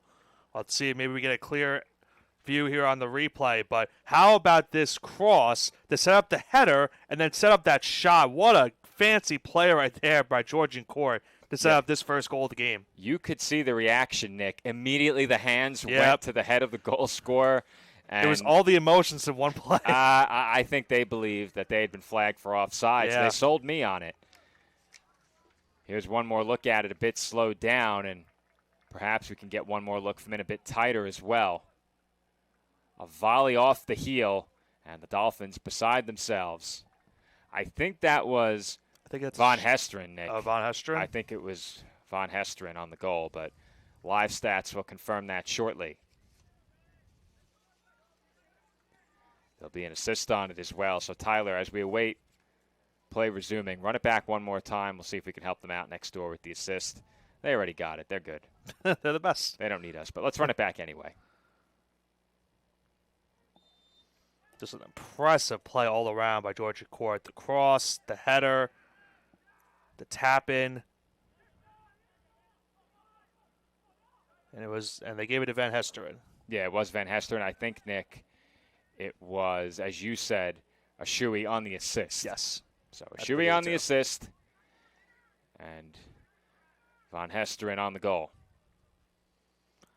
Well, Joe, we spoke about this in the women's game, how important it is to get that first goal, and now put yourselves in the advantage of leading. And now for the team, for this Dolphins team, they're going to have to try to fight their way back from this 1-0 deficit. And that deficit could grow right here as Beaton again gets between an attacker and a potential shot attempt. That time it was Van Eyck closing in. But Beaton broke up any potential shot. Ball now in the midfield. And you saw it, Nick, on the replay immediately after the goal. Yeah. Von Hesteren had his hands on his head. He thought that they flagged him for offsides, and the celebration stopped for a couple of seconds, and then they carried on and took from elation to disbelief to from elation once again. From elation to devastation and back to celebration. There's another alley-oop pass I set you up. I love my Clydeisms. You and I both big Knicks fans, and we'll be sure to throw some in during the basketball season. It's all about timing with the rhyming, Nick. Yep. See? There you go again. There's a reason they keep me around just to live stream. Dolphins now trailing 1-0, just over 24 minutes to go here in the second half, and another takeaway for GCU. And a foul was called against the Lions. Osheim drew the whistle, and now we have a GCU player down. I think is that Cramper? There's definitely a 5 on the back of that kit, yeah, and that's him, yeah. That would be a big loss for Georgia Court the way he's played today. Been very involved around the net, has had a couple of scoring chances in this game. Good sight to see that he's back up. Officially, he's been credited with a couple of shots, one on goal, has also picked up a yellow card. The bookings in this one, Cramper of GCU and Arslan and Chimini of Staten Island. Clock running inside of 24 minutes now. The Dolphins hoping to erase a 1-goal deficit, but GCU almost looks like they've gotten more aggressive in the passing lanes here, and they're playing a bit tougher defensively right now. Yeah, I think that's a little bit of a cause for concern for CSI is how aggressive this team has been so far here in the second half, and we saw what they just did on that last offensive possession where they just were able to get a great setup to lead to that goal. And now see if you're CSI trailing by 1, can they find something similar in this part of the territory with about 23 minutes to go in regulation? Can they find something to even up the score? This could be a good start. Free kick awarded just outside of that attacking third. Mesrar lining up to take it. Will send one toward the middle of the box, easily headed away by GCU. Dolphins tracking it down along the sideline, and they will throw here.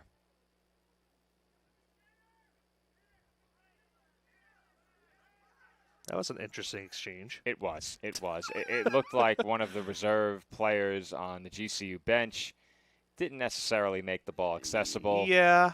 Mesrar then gave the ball in that player's hands a bit of a tap with the game ball. And there's going to be a yellow card. I don't know if there's a yellow card for that, but definitely a whistle. Yeah.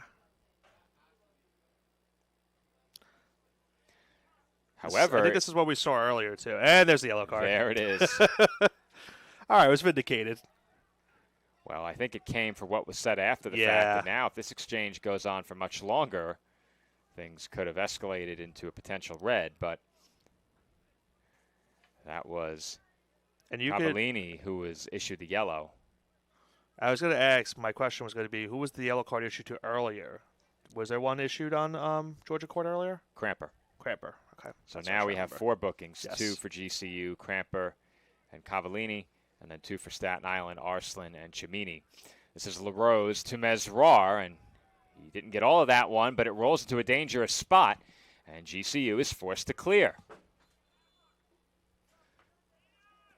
You'll take that if you're the Lions after where that ball ended up, because Dolphins didn't necessarily connect cleanly there, but the ball skipped right into a really dangerous position. And the Dolphins will bring in a couple substitutions now with under 22 minutes to go in this game.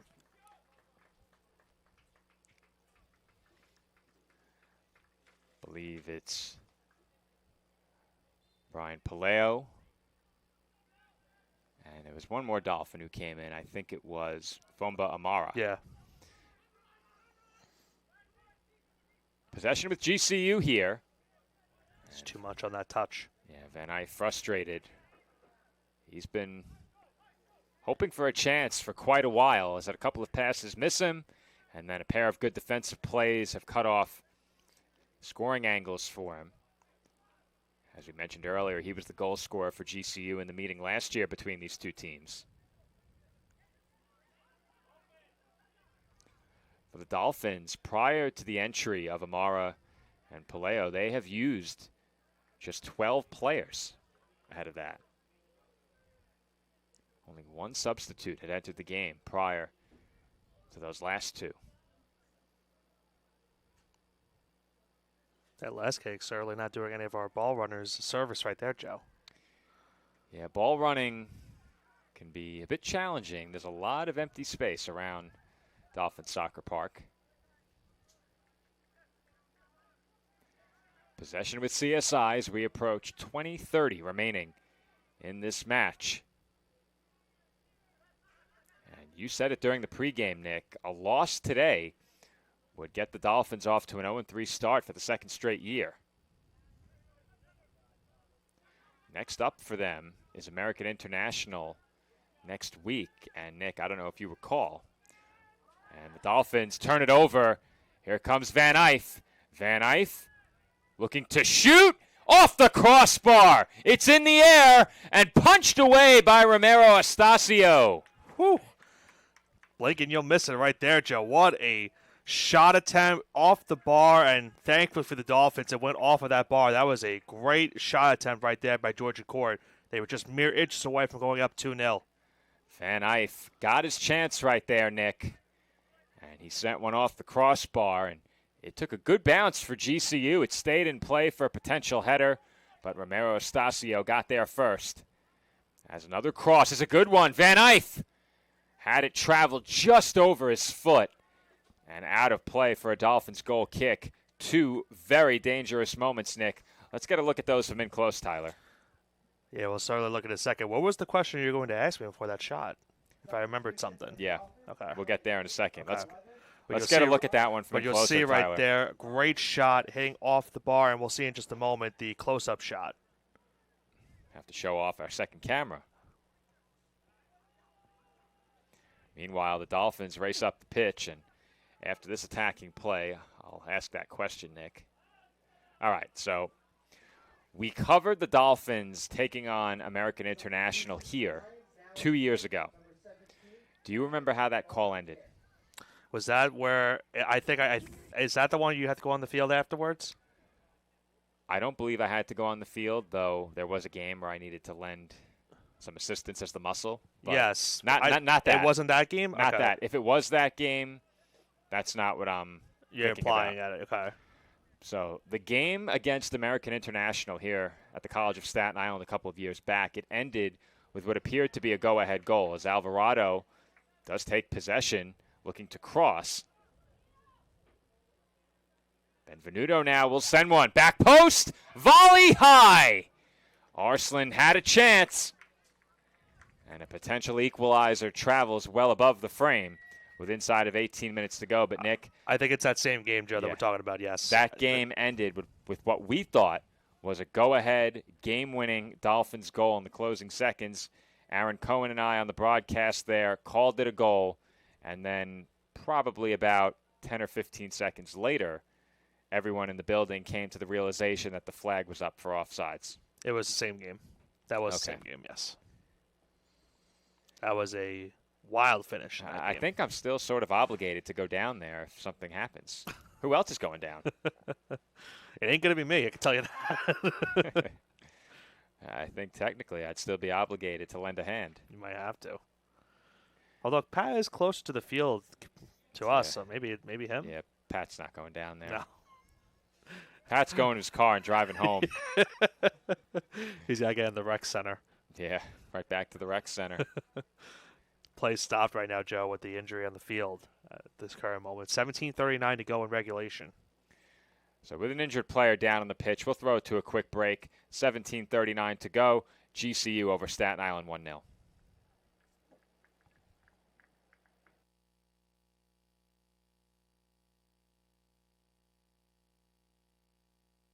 Team Impact, we pair kids who have been sidelined by serious illness and disability with college teams from across the country. What's up, big man? You good?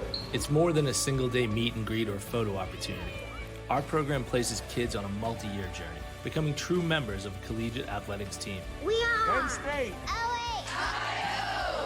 From signing day to game day, I can't describe it. It feels amazing. Team Impact. All in, all together. No, I'm right. The podcast that uncovers the origin stories of some of the biggest names in sports, media, and entertainment. Nick Durst here along with Joe Calabrese. Here we are, 200 episodes later, about 150 episodes with guests, our friends, soon to be your friends. Well, it's pretty clear, Joe, that it's all about You Know I'm Right, the podcast. That's my You Know I'm Right moment. Wanted to do a podcast, and everyone was like, what are you, crazy? Who's going to listen? You're not going to get guests. Well, guess what? I'm the best when it comes to getting guests. You could vouch for that. I am so happy that you asked me to do this. I couldn't have been more thrilled. And follow us on socials, check us out. I promise you, if you want to work in media, whether you work in media now, whether you want to quit your job and work in media, come to us, and I promise you, we will get you on the right foot. That's what it's all about, uncovering the origin stories of some of the biggest names in sports, media, and entertainment. Keep it locked on You Know I'm Right. And we're back from Dolphin Soccer Park. Georgian Court leading Staten Island 1-0 with 17:39 to go. We had a stoppage for an injury ahead of that last break. And the action is set to resume with a GCU goal kick.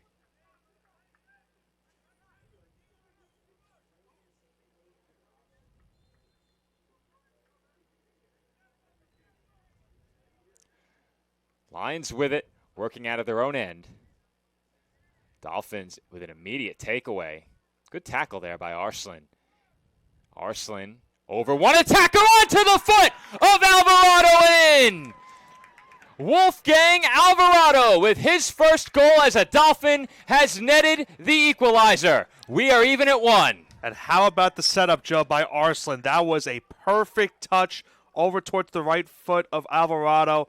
A well-executed goal right there by the Dolphins. Has knotted this game up at 1 apiece. Can't ask for any better right there, Joe. Perfect pass, leads to a perfect shot. It all started with the tackle by Arslan, Nick. He took that ball away, quickly turned up the pitch, delivered the cross over LaRose and onto the foot of Alvarado and in. Credit the assist to Karai Arslan. And for Wolfgang Alvarado, the goal is his first as a Dolphin. Big one right there to knot this game up at 1, Joe. And we always speak about how big it is to, get that first goal or at least tie the game. That's a huge one for CSI to now tie the game at 1 with 17 minutes to go in regulation. This has been a very good one. Our men's soccer 2025 home opener rages on. Now even at 1 goal per side, under 17 minutes to go from Dolphin Soccer Park. Cavallini looked to cross, a lot of traffic, and it's going to be a corner kick for GCU. So, Nick, Dolphins get even. Immediately, the Lions race up the pitch and earn a corner. Yeah, we had that injury timeout, Joe, and ever since that's happened, a goal, now a corner. Man, what an opportunity now for GCU to get back on top if they can set something up here. Play stopped for a moment here as they reorganize some of the players in the box. And you have a line who's effectively in the net here. Bending ball, punched away by Romero Estacio. Follow-up shot. Blocked inadvertently by a Lion and again blocked on the way in on the 3rd try. And the 4th try is blocked, headed again by Benvenuto. Kicked away by LaRose. The crowd loved that bicycle kick. And Amara volleys but cannot keep it in. Joe just spoke about it a few minutes ago. Always love to see a good bicycle kick. That was a great one right there. The crowd loves the bicycle kick. Who doesn't? They say chicks dig the long ball. The crowd digs the bicycle kick. Oohs and ahs every time as the Lions move in. Shot saved! But the flag was up. Yep. Offside's the call. No shot. Whew. Man. No chance for breath here, Joe, these last couple minutes. These two teams are just going at it right now. And, we are right now after, we had called the football game last night. That was a very well, contest between those two teams. We're for another fantastic finish here at Dolphin Soccer Park. These last few minutes have been action-packed, as is much of this match, Nick, but they've really picked it up. It all began with that stoppage for the injury, and since that time, the pace has been relentless. Both teams going back and forth on the attack. Chances for both sides. The shot tally's up there as well. So that's headed away by GCU, but Dolphins lead in shots 13-12. Shots on goal favor Staten Island 7-6. Romero Estacio with 5 saves and Ghostis with 6. GCU crosses midfield with possession as we approach 14 minutes remaining. Van Eyth back to Osheim. Van Eyth had it knocked away from behind. Not sure he ever received it. Here comes Arslan again. Arslan up ahead and Just a too much. bit off the mark. Amara had the room, had the angle, and had help with LaRose, but that pass just not on target. And now GCU moving quickly the other way. Benvenuto and Romero Estacio. He almost touched that one outside the 18, Nick. Oh, man. Wow. That 18-yard box, What almost not big enough. What was what you said earlier? Elation, celebration, It was devastation. elation. It was elation, to devastation, and back to celebration. Yeah, we are seeing a lot of that happening ever since that goal happened for GCU. A penalty kick might be termination for the Dolphins at this late juncture. Takeaway again by GCU. And nobody home on that pass.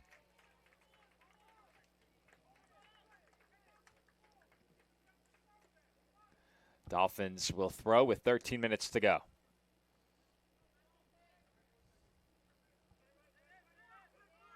Short throw.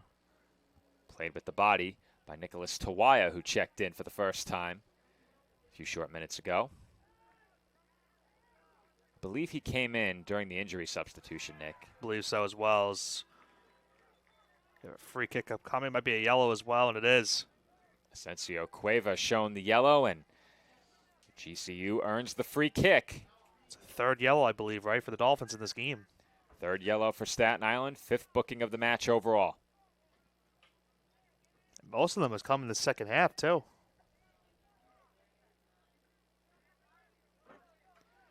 Once again, it will be Osheim to take the free kick. The clock has been stopped at 12:41.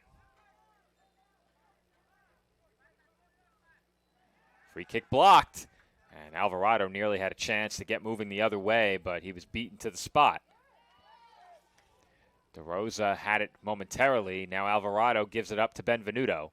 Benvenuto into the midfield, but right onto the foot of Wilk. Headed in the air by Beaton, out of play.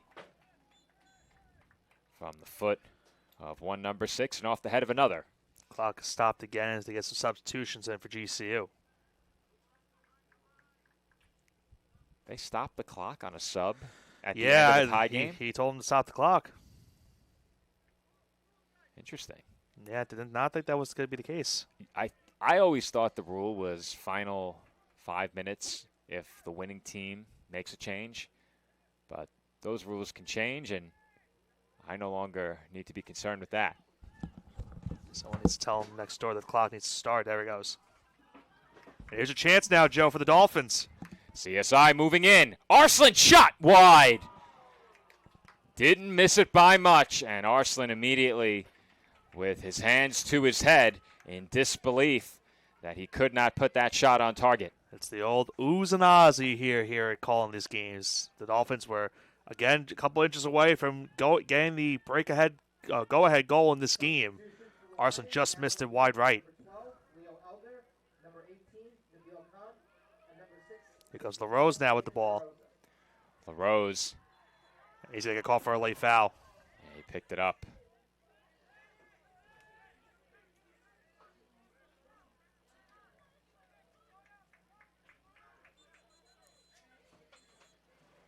More whistles coming in here.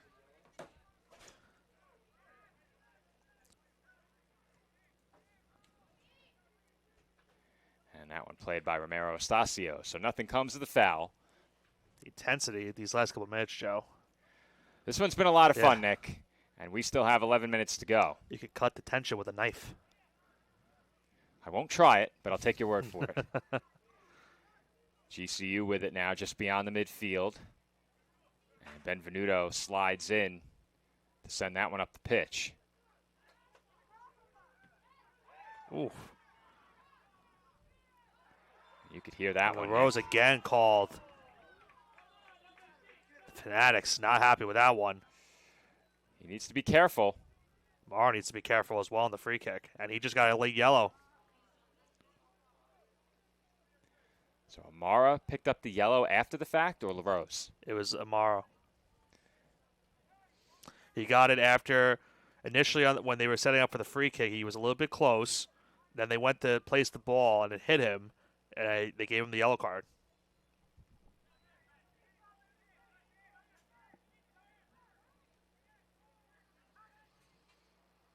That one sent toward the box, and Romero Estacio is there.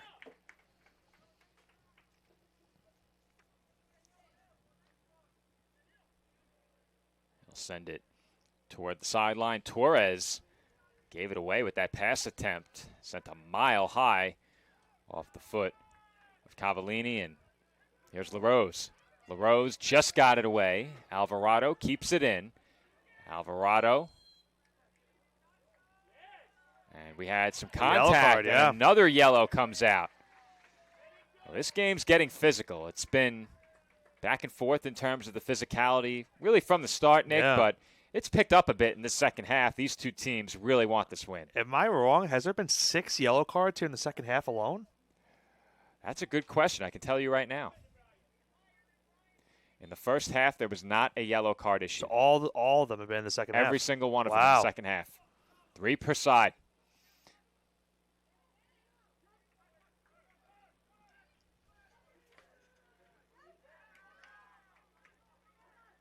This ball skips toward the sideline and is kept in, or perhaps not, by Arslan. Yeah, he tried to. Perhaps a bit too nonchalant there. I think that was one that we see with football in a sense of, in an NFL type of game, you're trying to catch the ball with your hands and you just don't see the ball and you're running away thinking you're going to have the catch. That one, Arslan, in terms of here on the pitch, was looking to see where he was going to set up the pass on the ball, and he just missed the ball completely. GCU into the attacking third. There's a good ball over the top. Chance for a cross here. He slipped. Losing his footing there was DeRosa, and he could not keep it in along the touchline, and I think that loss of footing cost him the opportunity for a cross. Yeah, it certainly did, and Dolphins get a goal kick. Clock again stops, so yeah, they're stopping the clock here for substitutions. I certainly won't complain. Try to get the attention. And they finally do. I thought I was going to have to mention it first. It was for a bit there. It's tough when your clock operator is way up at the top of the bleachers and the referee is down there. And yeah, I think they're going. They're trying to add time. Yeah, I think. Hopefully they are getting it. Yeah, Joe's taking care of it. I think Pat's going to relay it in worst case scenario. Yeah, they got it. Oh boy, you might have to help him, Joe. There we go. Okay.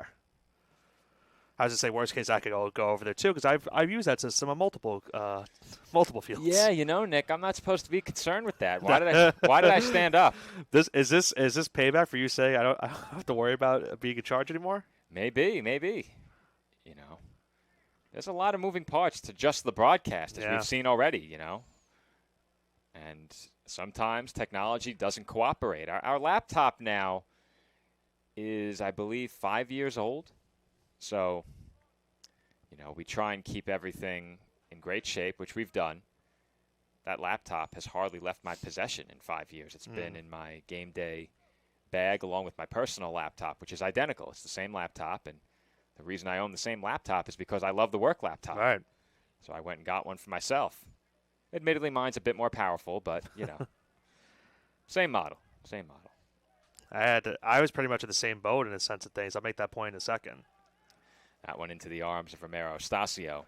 I had my school laptop from St. John's that I had pretty much for over a decade. I used it up until now, and it kind of just, once it's over 10 years, it just kind of stopped working, so I had to buy a new one. That ball rolling toward the touchline and kept in.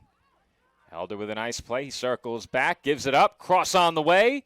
Not cleared. Left-footed shot saved by Romero Astacio. Didn't look like there was a lot of velocity on that shot, Joe. I think he just got a little bit of a piece of it, and that made it an easier save in the back of the netting. Now under 8 minutes to go. I'm not sure we've been up here, Nick, for the sun beginning to set behind the box. Well, the sun is shining straight through the back window, and that's not going to work for me, brother. Okay. Did not think I was going to hear that today. I didn't know I was going to say it. It felt right in the moment. It felt right in the moment. This ball rolling toward the touchline. GCU trying to keep it away from Alvarado. And Benvenuto, I believe, sent that one off of Elder. He did. And the Dolphins want to throw quickly. Didn't look like any of the Dolphins were ready for that throw, but substitutions coming on.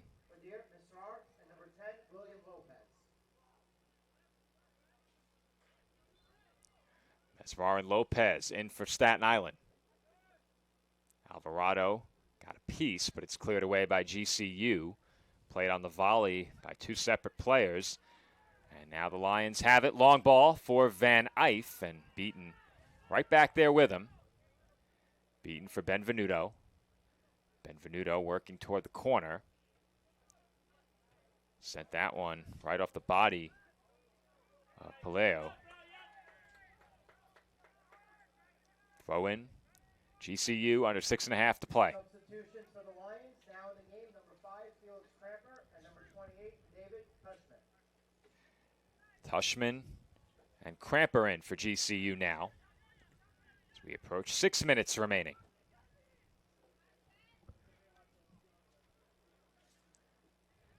Lions working along the midfield stripe.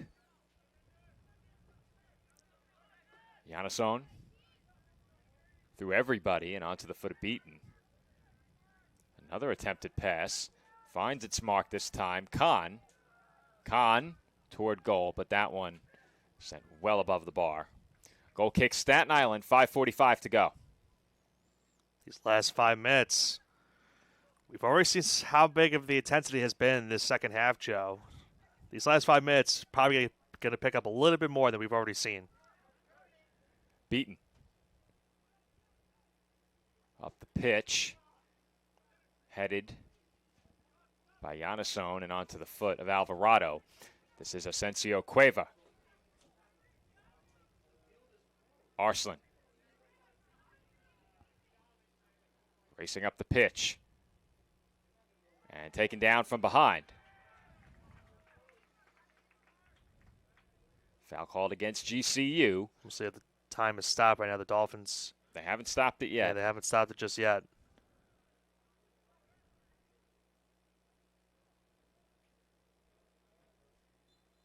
And now they do. All right, so they've stopped it with 5 minutes to go as they attend to Arslan. Let's throw to a quick 30-second break, and we'll be right back.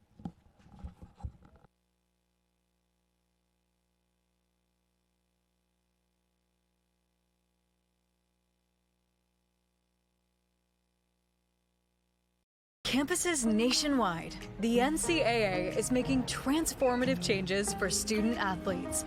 While they pursue their biggest dreams, we're launching new initiatives to help them. Life-changing education opportunities are just the start. The NCAA is providing enhanced mental health services. We're guaranteeing scholarships and tuition and expanding access to healthcare. Visit ncaa.org/change to learn more.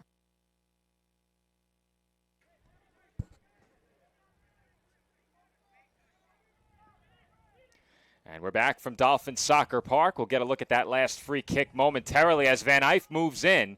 Van Eyck sends one in front, and Torres got a piece, but Elder stumbled over the ball as the Dolphins clear. And once we have a stoppage, we'll show you the free kick.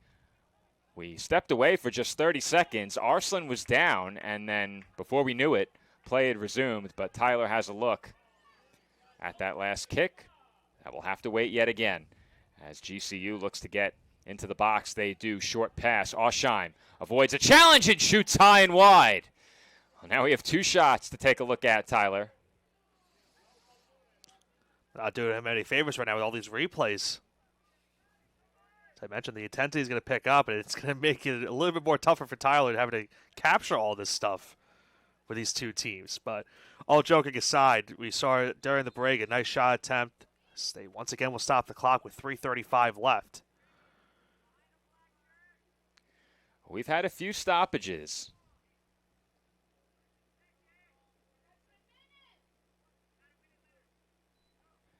This one comes with just outside of 3.5 to go. Here's a look at that last shot by Osheim. And again, we have a whistle for a foul in the midfield. And it's Arslan again that's down. The physicality has really picked up in this one, Nick. You said it, all 6 of the bookings, now 7 bookings, have come in the second half. And I don't think our live stats had updated with that booking when we tallied before. I was going to mention, wasn't there 7? That was the 7th when you Yeah. mentioned it before. It is a free kick for CSI when we resume with 3:17 on the clock.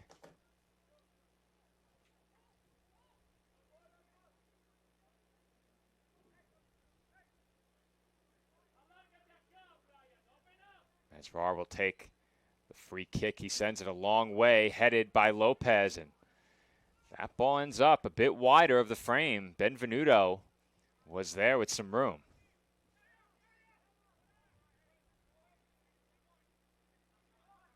Ball rolling up the far side. Asensio Cueva chasing after it. And it's out of play for a Dolphins throw.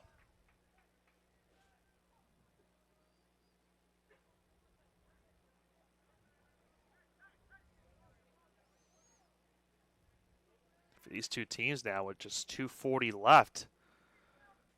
Just a couple more chances left for either squad to try to break this game open and get that second goal. It could effectively be the game winner. Ball rolls across midfield, and it is out of play. Last touch. It's not, Joe. It's still in. Wow. Now it is. I thought they ruled it over in Dolphins throw, but apparently not. Yeah, it somehow stayed on that white line, and officially there was the free kick, no throw-in. So clock is winding down. They're about to hit the 2-minute mark. Well, Nick, Dolphins again possess it, this time with a free kick on the plus side of midfield, and the clock is running. I say it every time we're in this situation.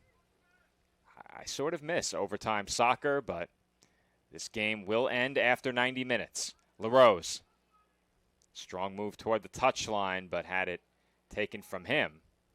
Good defensive play there by Shuey. Van Eyck, short pass into the midfield. And looked like both players committed a foul there, Nick. Yeah, it did. And now Van Eyck has a chance. Saved again by Romero Astacio. Wow. He has come up huge down the stretch in this one. He just got a hand on that one, Joe. What a stop in the netting to keep this game tied 1-1. Man, I cannot express what he's done today for this Dolphins goalkeeping unit. He's done a phenomenal job. He has been massive. 1 minute remaining. Clock still moving. That one headed away by the Dolphins. Another corner. GCU may end this one with a series of corners, or at the very least, an opportunity for multiple chances. As that one travels through everybody, it was punched away, and the Dolphins may have a chance to counter, but LaRose will circle back. The Dolphins get one more scoring chance here, Joe. They need to move here. 32 seconds to go. Arslan looking over his shoulder. Good touch there by Arslan. Arslan working toward the center of the pitch. Short pass. Lopez shoots. It's blocked. It's in. And the Dolphins go in front with 20 seconds remaining. A deflection that takes the Dolphin bounce there, Joe. What a goal. And how about Arslan? You mentioned it. The touch to get the ball over there. He then got a good pass over towards the center of the pitch in the box. And because it deflected off of one of the defenders of GCU, it takes the Dolphin bounce it in. They go up 2-1 with 19.6 remaining.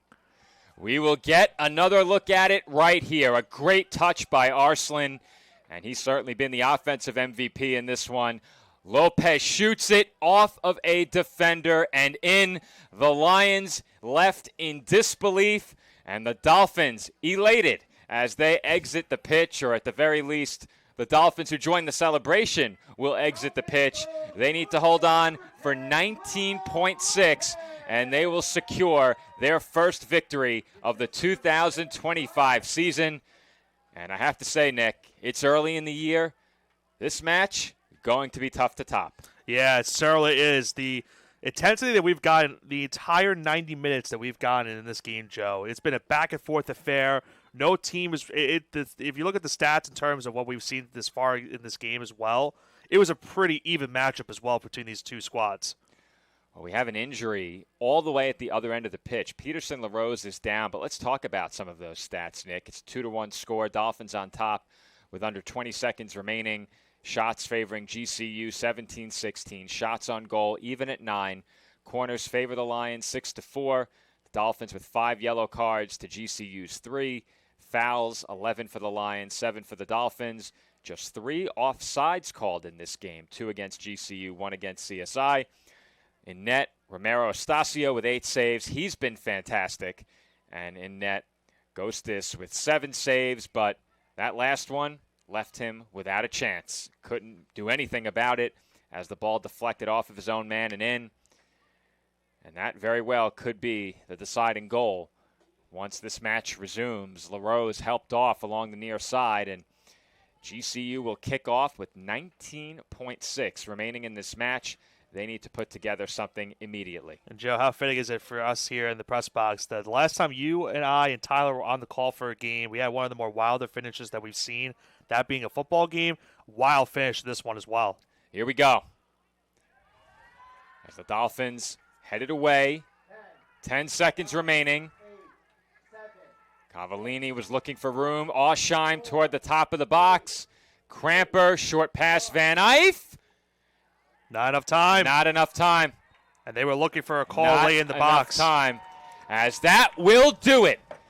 Perhaps the Lions needed just a few more seconds, but instead the Dolphins survive as they come from behind to win it on a game-winning goal by William Lopez with less than 20 seconds remaining. CSI improves to 1-2. And let's not have any, Well, yeah. Let's not have any of that. But get a little bit chippy at the end. There was an injured player down as well, and CSI improves to 1-2. GCU 0-2-1. Following this defeat, the Dolphins stay perfect all time against the Lions. Now 2-0 in 2 meetings, 1 during each of the last 2 seasons. But Nick, I said it before, a match like that one going to be really tough to top. Tough. A thrilling Dolphins win in their home opener. Yeah, I mean, you can't ask for any much better right there. Think about what happened in this game, Joe. The Dolphins were down 1-0 for a good majority here in the second half. And then we had that injury timeout. As soon as the injury timeout ends, the Dolphins go right down the pitch, get a great play by Arslan. He sets up the goal for Alvarado. And then once again, Arslan late in this game, after the Dolphins got an incredible save with about a minute left in this game, they go down the pitch. Arslan's able to get a great touch, set up the shot in the middle, and they get a perfect deflection to go their way, and they hold on for a 2-1 victory. Back-to-back wins for this Dolphins, for Dolphins Athletics. We saw the women's team get their first win a couple of days ago. We get the Dolphins men's team now getting their first win of the season. An incredible way to start our coverage of the men's team here this year. And here's one more look at it as we sign off. It is a thrilling conclusion to the men's soccer home opener. Our final score, the Dolphins 2 and the Lions 1, as William Lopez wins it with a goal in the final 20 seconds. Officially, GCU was left with 19.6. And Nick, with just 3 to 5 more seconds, they may have had a chance to net an equalizer. But as it stands, the Dolphins pick up the win. Our next broadcast will be 1 week from today here on Flow College. However, I will have audio only from American International College on Wednesday as men's soccer continues their non-conference stretch to open the season. They take on the Yellow Jackets on Wednesday. You can catch that game audio only over on our CSI Sportsnet YouTube channel, and you can watch with live video alongside the audio on Flow College. Thank you for watching, everyone, and enjoy the rest of your Saturday.